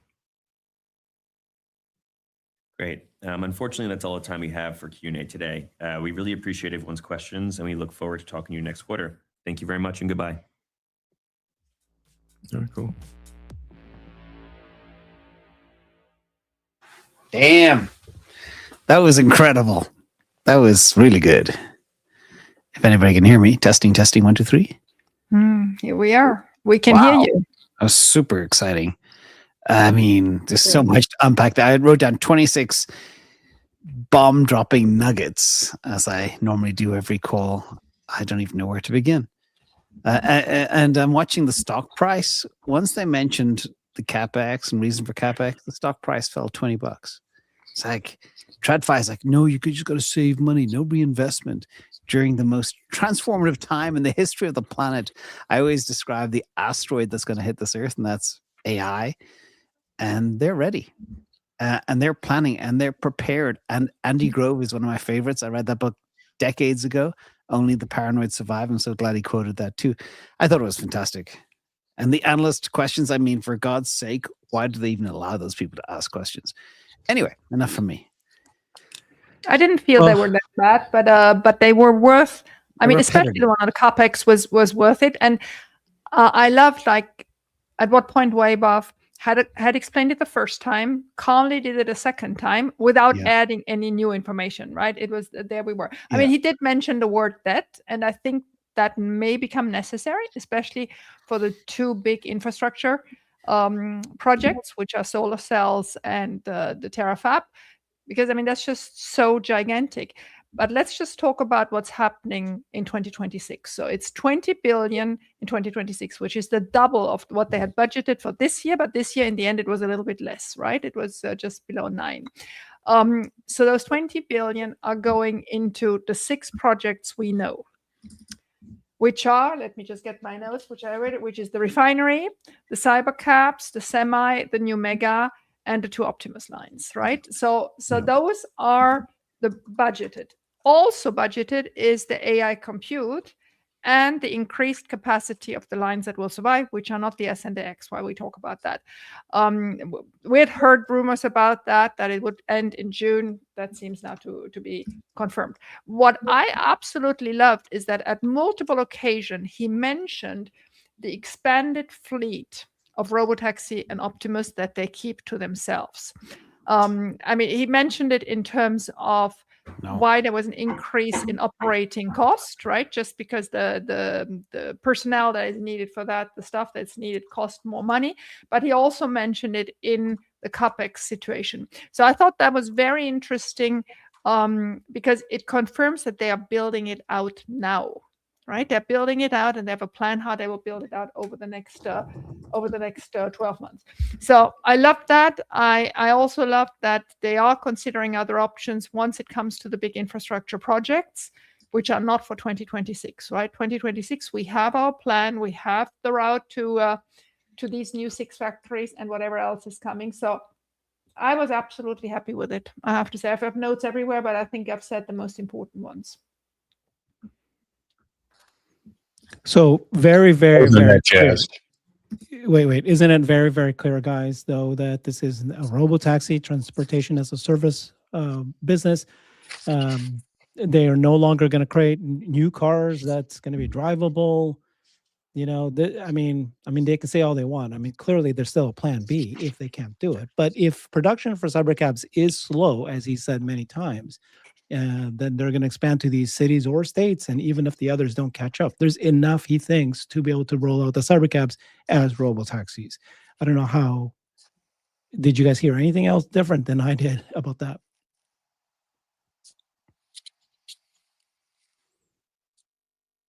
He did mention it would, putting people's cars in the fleet would earn more than the actual cost of the car, the lease. He did mention that again. He's mentioned that before. He didn't give the timeline of when people would be able to do that. but he did reiterate it, which means he can't turn back after mentioning it like 5 times. Also, he did mention that we should expect headcount of Tesla employees in the factories up. Remember, we had earlier a discussion on whether we would be in this annual February to April moment where he is laying people off. I don't think that's on the table at the moment. I think they are really ramping up in all senses. Just to put Tesla's CapEx spend into perspective, and Herbert and I actually did a show on this recently, but Amazon is spending in Q3 spent $35 billion in a quarter. Yeah. Yeah, but nobody spends as efficiently as Tesla, you know. Exactly. And I mentioned lean Meta, and mean. and I mentioned Meta planning 135 billion this year. Yeah. I mean the capex Nick loves it.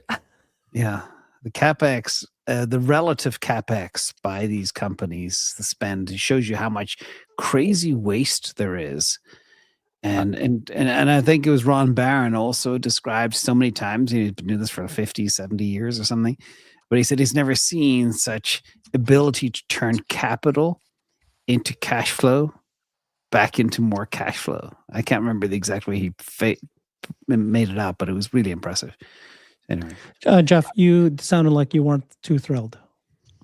Yeah, I mean, overall, I'm thrilled with what they're doing over a multi-year time frame. But for a 90-day earnings call, it felt like it was all over the place a bit in terms of the conversation. Again, there's this need, since Tesla looks so far out, it seemed like there's this desire. Let's talk about terafabs that are 4 or 5 years out. Let's talk about other things, when honestly would be better to have a discussion, a majority of the discussion of last quarter, current quarter, next quarter, and then leave the strategy like what we had an investor day. We have all these other venues to go through the strategy and the product announcements for the company. Even Tesla does this.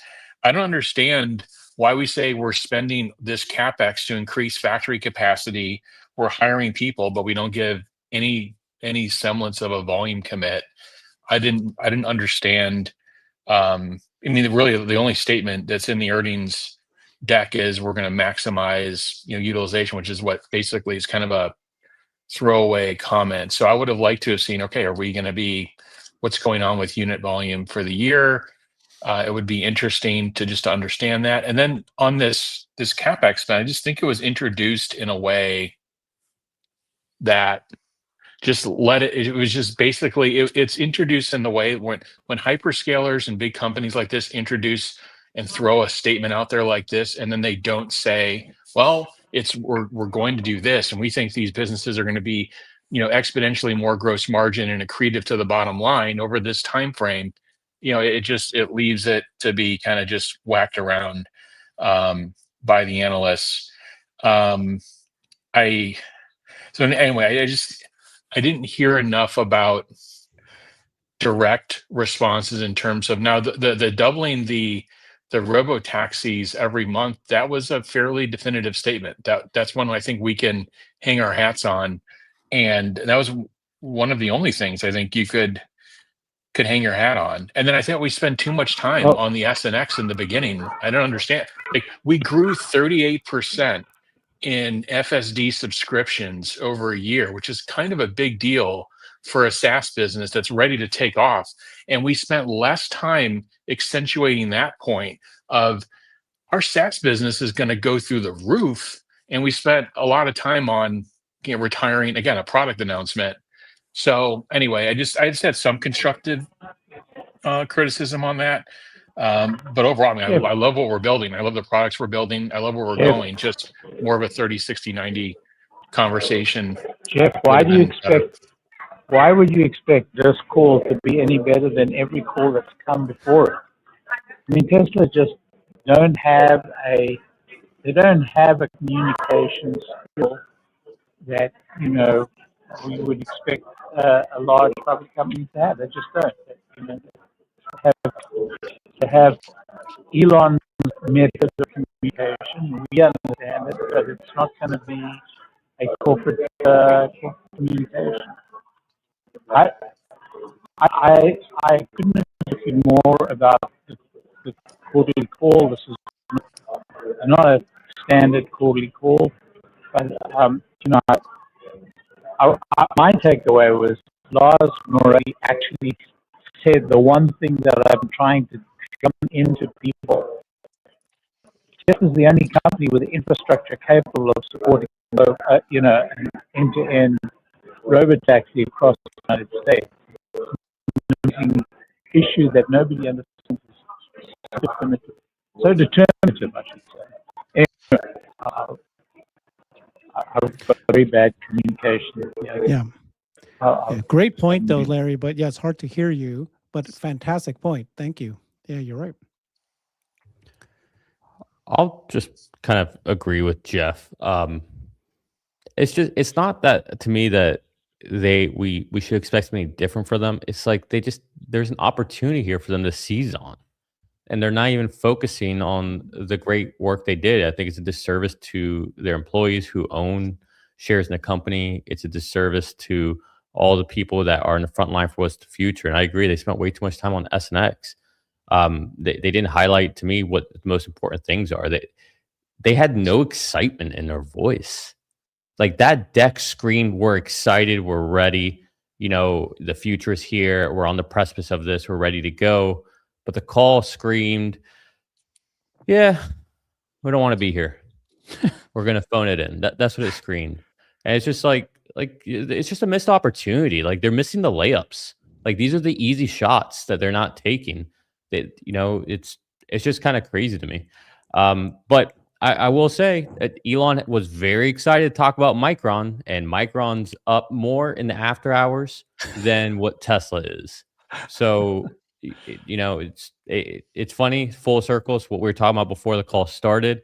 How I was talking about is the chips, and then from there it's memory and the data centers and energy. Well, look at Micron. Elon was very clear about it. Energy, chips, and memory. I mean, this is where Elon's head is, right? Elon is always thinking about the future. He's figured, he says to himself, FSE solved. I've got Ashok taking care of it. It looks like he didn't say that once on the call. Well, he has said it several times. I guess in his mind, he's not going to, it's already done. Ashok is rolling this out. He himself, and he couldn't repeat that one line on the earnings call. Yeah, I think Davos not here. I think, guys, why don't we do our own Tesla call? Why don't we do the Tesla call, a faux Tesla call, and we do the call? I'm with you. Let's do it. I'm serious. The Elon here. So I think this call wasn't about quarterly numbers. Okay, what's in the deck is in the deck. People can read that. They were giving us the roadmap for the next 3 to 5 years. I agree. It was a manifesto for Tesla's AI and autonomy empire. That's it. We're giving up on cars. We want cars to drive themselves. And we want robots to build shit all over the planet all at the same time. And yes, we're going to build a terafab. And yes, we're going to build solar factories. And yes, we've built the best lithium factory in the world. I mean, they're laying out stuff that nobody is focused on. But what they're focused on is a way bigger picture than, like, just compare for a second Tesla to any other company on the planet. I don't care if you go to a car company or a Chinese robot company or anything else. There is nothing like it. CERN, tell us what you think. Well, just let's focus on SNX for a second. I know Nick doesn't want to, but let me tell you how important this is. Let me tell you how important this is, right? So SNX, 50,000 vehicles a year. Let's say the ASP is $100,000. Right? That's $5 billion in revenue. Okay? So not bad. Nice little business. If you sell 1 million Optimus, produce 1 million Optimus in that same space, they make S and X. Okay? And if the revenue per year on Optimus is $100,000, that's a $100 billion business. You just 20x'd that manufacturing, the value of that manufacturing space. Further, the margins on Optimus are going to be massive compared to S and X margins. They probably 50x the gross margin of product coming out of that manufacturing line. That is why the S and X announcement is so important. They didn't say that. They didn't say that at all. Well, and number two, Cybertruck is going to become an autonomous vehicle. That was a fantastic comment, and I was saying that earlier. Yeah. I think we're shilling right now. I'm gonna be honest. No, these are things that were said, but nobody picks up on it.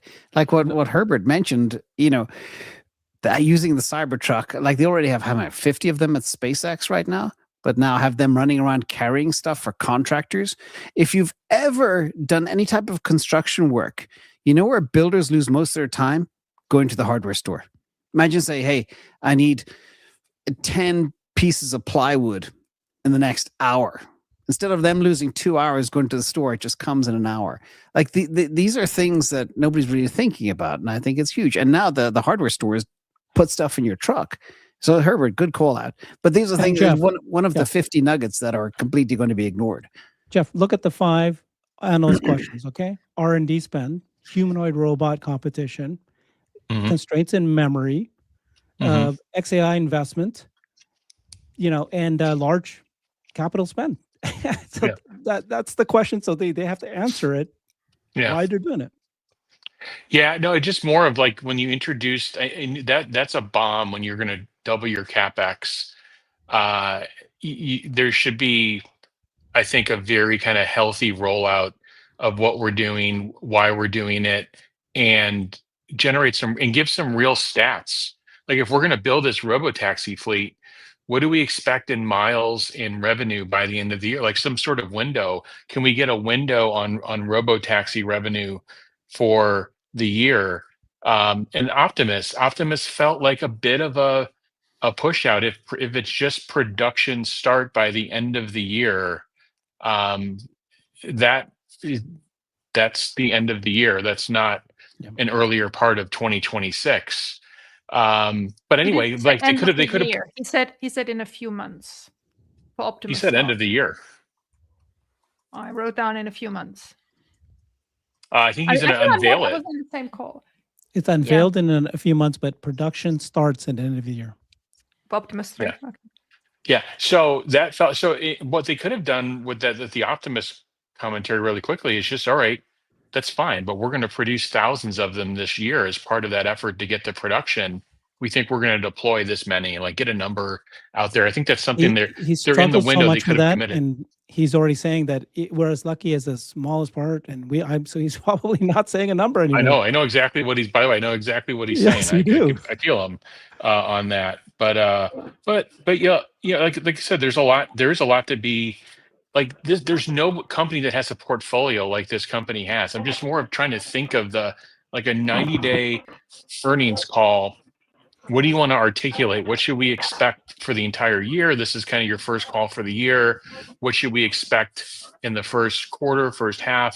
I think we got some things, like I said, with Robotaxi doubling month on month, but kind of looking for a little bit more. When are we going to get a full unsupervised city?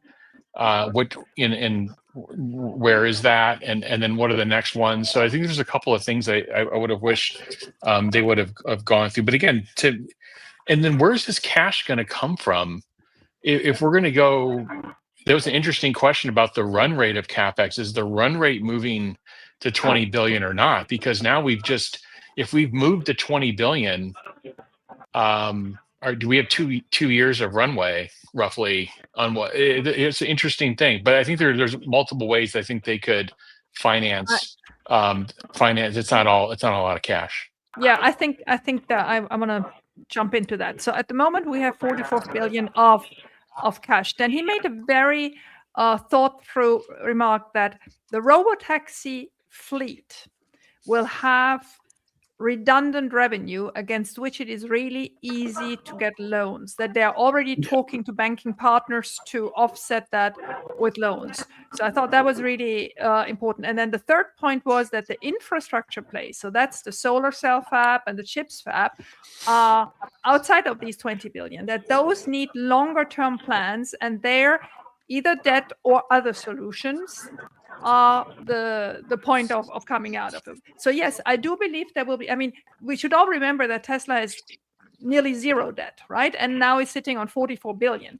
So financing this all either through their own means or by offsetting certain recurring revenues or by debt structures which can be difficult, can be different from getting a bank loan. I mean, they will obviously, they're very smart at that.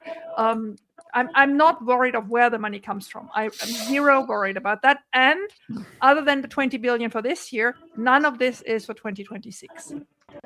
Guys, can you hear me better now? Yes. No. Yeah, so I just, no or yes? It's very crackly. It's crackling. Okay. We hear you fine, but it's crackling. Okay. Where's well, your I'm mic? sorry. Where's your microphone? Where's your microphone? It's in my ears. I'm in a. Hold on. Call out, Sandra.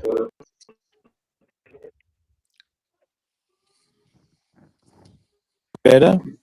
Oh yeah, way better. Better. I can't hear you guys. Yes, way better. All right, never mind. I was just, if you can hear me, all I just wanted to say is that I've been forecasting this increase in capex for 2 years or 2.5 years. Was particularly about it when Gary wanted to buy the shares back.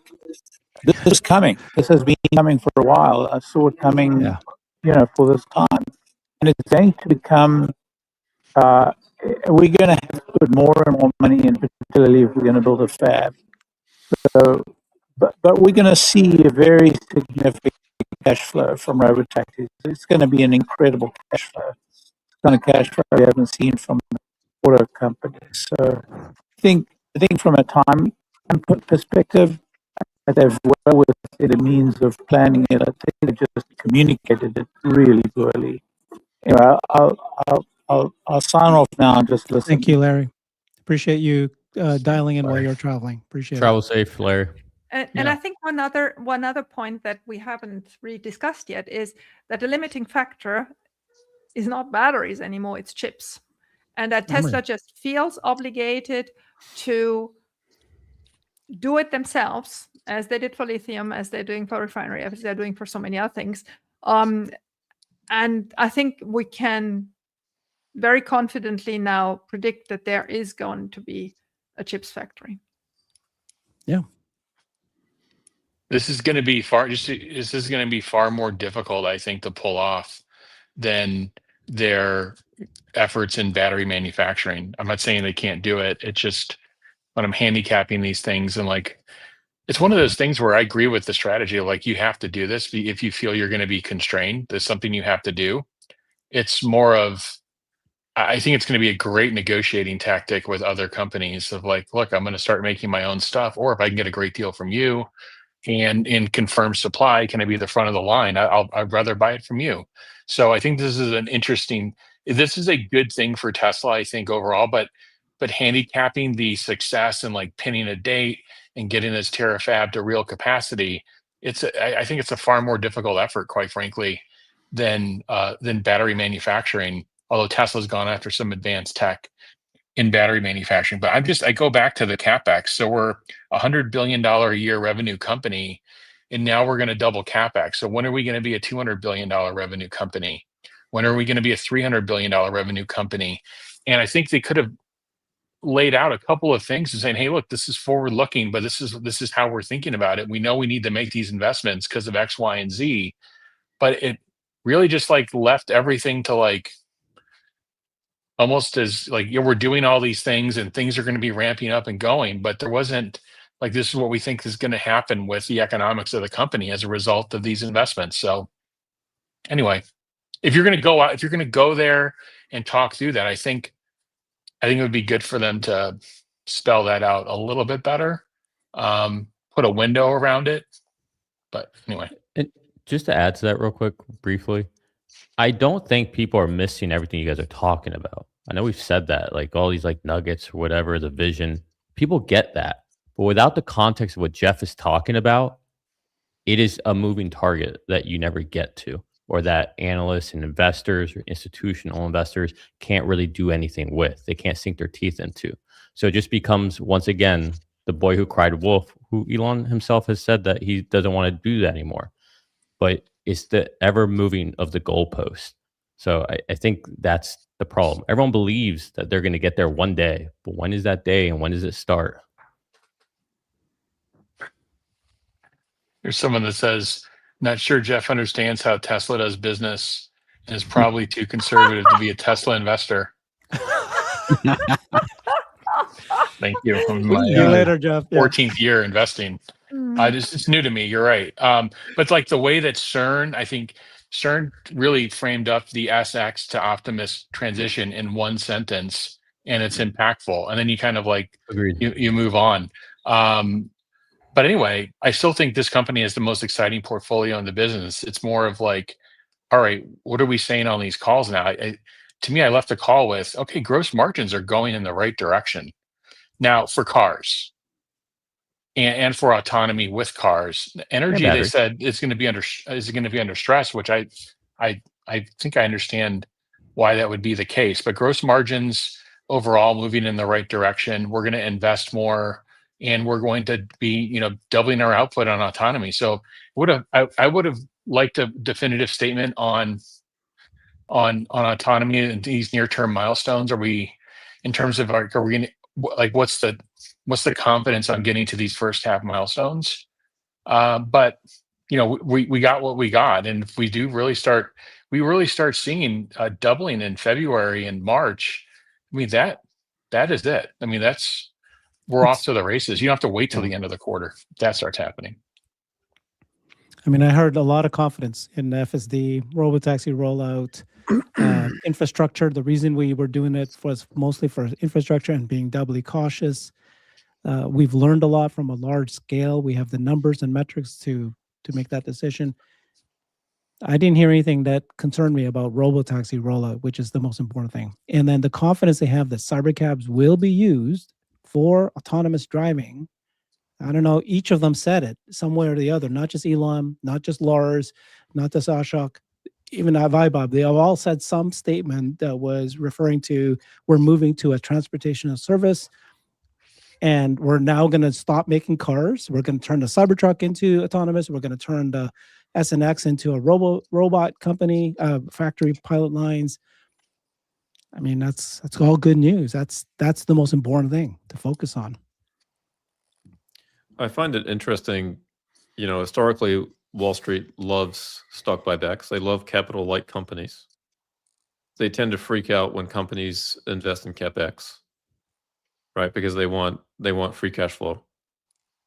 But if you look at what's happening in the world with AI, obviously a leader in AI is going to have to spend. And that's what we're seeing right now is a spending race amongst the hyperscalers. Just to put this in perspective, if Tesla does 20 billion in CapEx next year, so call it 5 billion a quarter.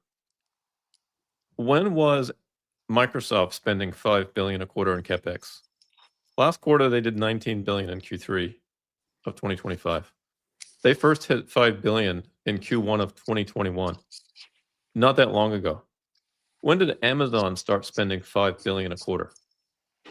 Right? It wasn't that long ago either. It was fourth quarter of 2019, they hit 5 billion.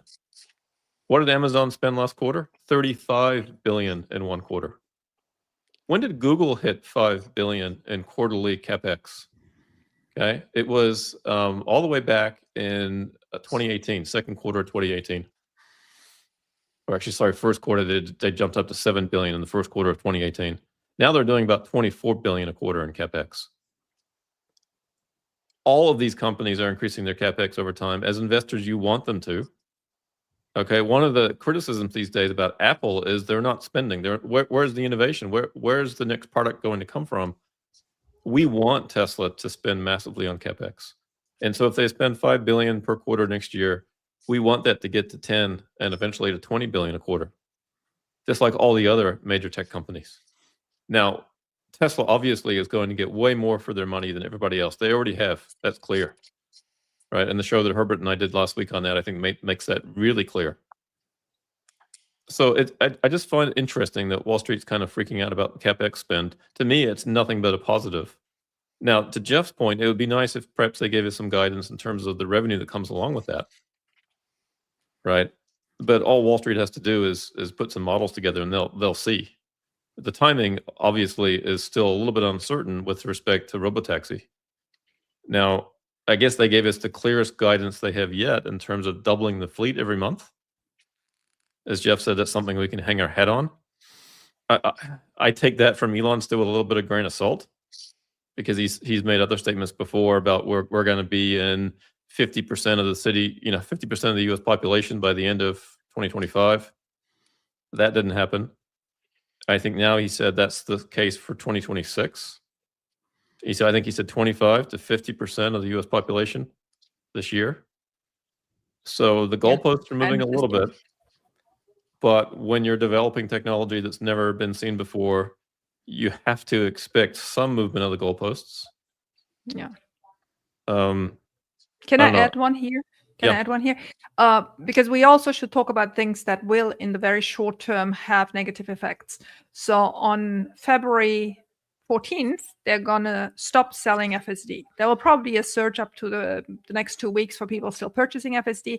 But then it will move to a subscription model. So by pure mathematics of, being able to sell at $8,000, which increases substantially the car margin, FSD to now going to a model where people pay $99, maybe later on more per month, will have a direct impact, an immediate impact, second half of February on car average selling prices and cash flow. So I think, we should be aware of that, probably smoothen out a couple of months later, but we'll see it in the margin, because $8,000 on an average car of how much is the average now? 28, 30, 35? I didn't 41. Well, 41, so 20%, right? So they will fall to the side. Did you guys hear, did he say that 1.1 million FSE, is that 70%? Yes, 70% of those, of the current 1.1 million, 70% of those were upfront purchases. So they were obviously at different prices. Between, I think it started at 3, the highest it was 15, now it's 8. And that's going to last. And and that's part of is the average. 770 instead of 17? No, 70. That's what I thought I heard. So that's and now we're moving to 770,000 purchased FSD. Wow. And that's exactly what I said was why they're killing the $8,000 sub, because you're not going to get to 10 million charging $8K up front. Yep. It's simple mathematics. That's why the whole report was written differently, showing that. And especially when you consider only 330,000 are doing the $100 a month, it's actually very low. Yeah. But I was going to say that I feel that's a little concerning not concerning, that's the wrong word, but like they need to do something about that. Because obviously the people who can afford it are buying it outright. Like I bought it outright. I'm sure all you guys bought it outright. But clearly the people that we really need for scale, they're the ones that aren't paying $100 a month. And Nick as well, there is an education issue. 99% of the humans don't even know what it is. So, and they haven't pushed it because they weren't maybe confident enough in it. I think that will all change in 2026. So I think, Jeff, you are right. I found the deck to be very light on any forward guidance. Usually they would say we're going to plan to double vehicle production next year, something like that. Very few, just generic comments, except for the $20 billion in spend in R&D. And then during this call as well, very few, except for maybe we expect to go into 10 plus cities or whatever numbers he said. Other than that, very few guidance of volumes, numbers, expectations. Mm-hmm. I mean, there's a guidance for cities and Robotaxi, so like, give some credit there. Yeah. And there's a projection on miles. It could have been like, hey, we're going to be increasing CapEx spend, as we go into these other ventures, and they could have probably left it. If you're not going to pair it up with, this is what we think is going to happen in terms of utilizing the capacity. We're putting this capacity in the factory. This is how we're going to utilize it. This is where we think how revenue expansion may play out. And then it becomes a tougher conversation. So why put the exact CapEx number out and not put anything around what you're doing with it? But I go back to the portfolio and what they're building. and to me, I love adding solar. I love these things. They are so on point given where things are going. It's just more of like painting around like, okay, what does this mean now for the earnings of the company? And then really this 38.5% growth in FSD, what was the driver and what do you think that would be throughout the rest of this year? Because man, if you've driven this latest FSD 14.2224, like the nag is almost gone. Like this thing is really an unbelievable experience. Also, I would have been interested to know how if FSD is a driver and robotaxis are a driver, like how are we just going to get more butts and seats?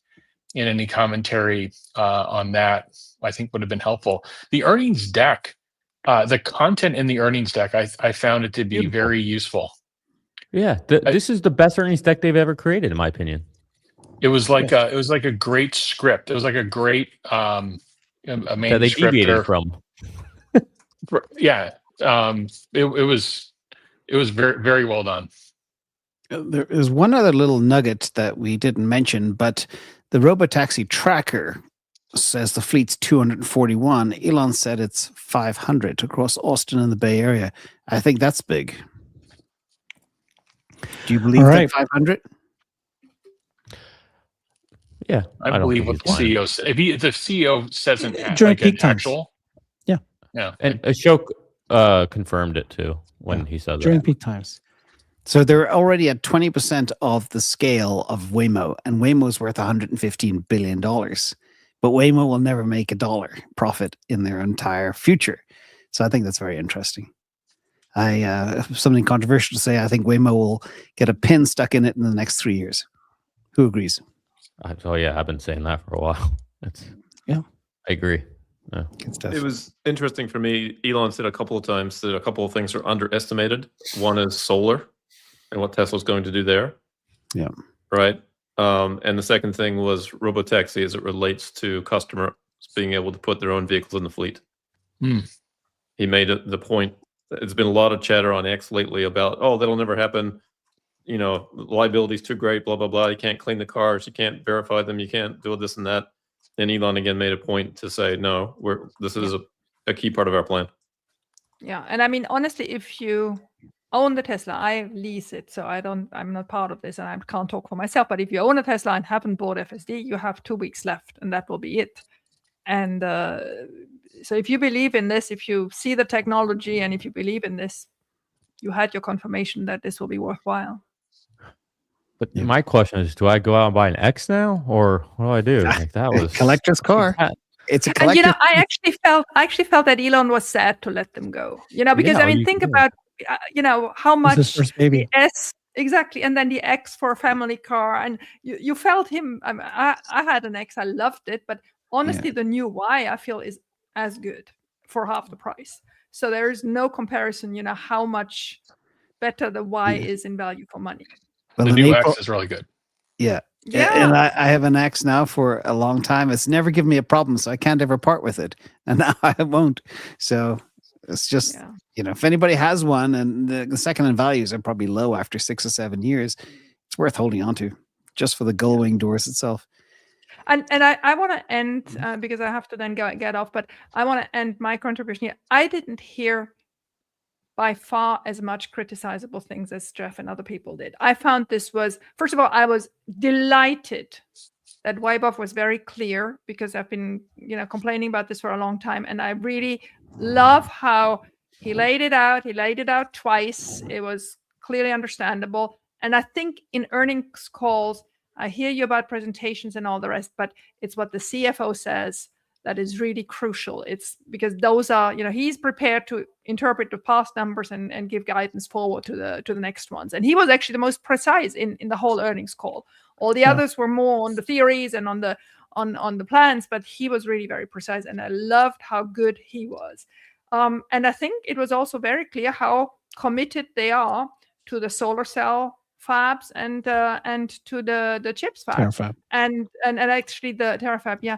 And Bloomberg just did a huge article on it, because that seems to shock the market. I mean, it doesn't shock us. We heard him in November talk about it at the earnings call. but it also seems to now be decided, right? It's done. This is the next goal. That's what we're planning for in terms of finances, not 2026, but it has to be done within 3 to 4 years, because if not, we're running into a shortage. And those solar cells are going to be sold to SpaceX and going to go up there and have our data centers working the way we want them to. So I was, on big plans and on current numbers, I was very satisfied with this call. Good. Thank you, everybody. Thank you, Alexandra. First power panel, guys. This was a great. Appreciate everybody spending time to give us their insights. Great call as well, as usual. So we got Nick Gibbs, we got James from Invest Answers, you got CERN, you got Jeff, you got Alexandra, we had Larry here as well. Thanks, everybody. We'll see you next one. Thanks, Thank Herbert. you, Herbert. Thanks, everyone. Pleasure. Bye-bye.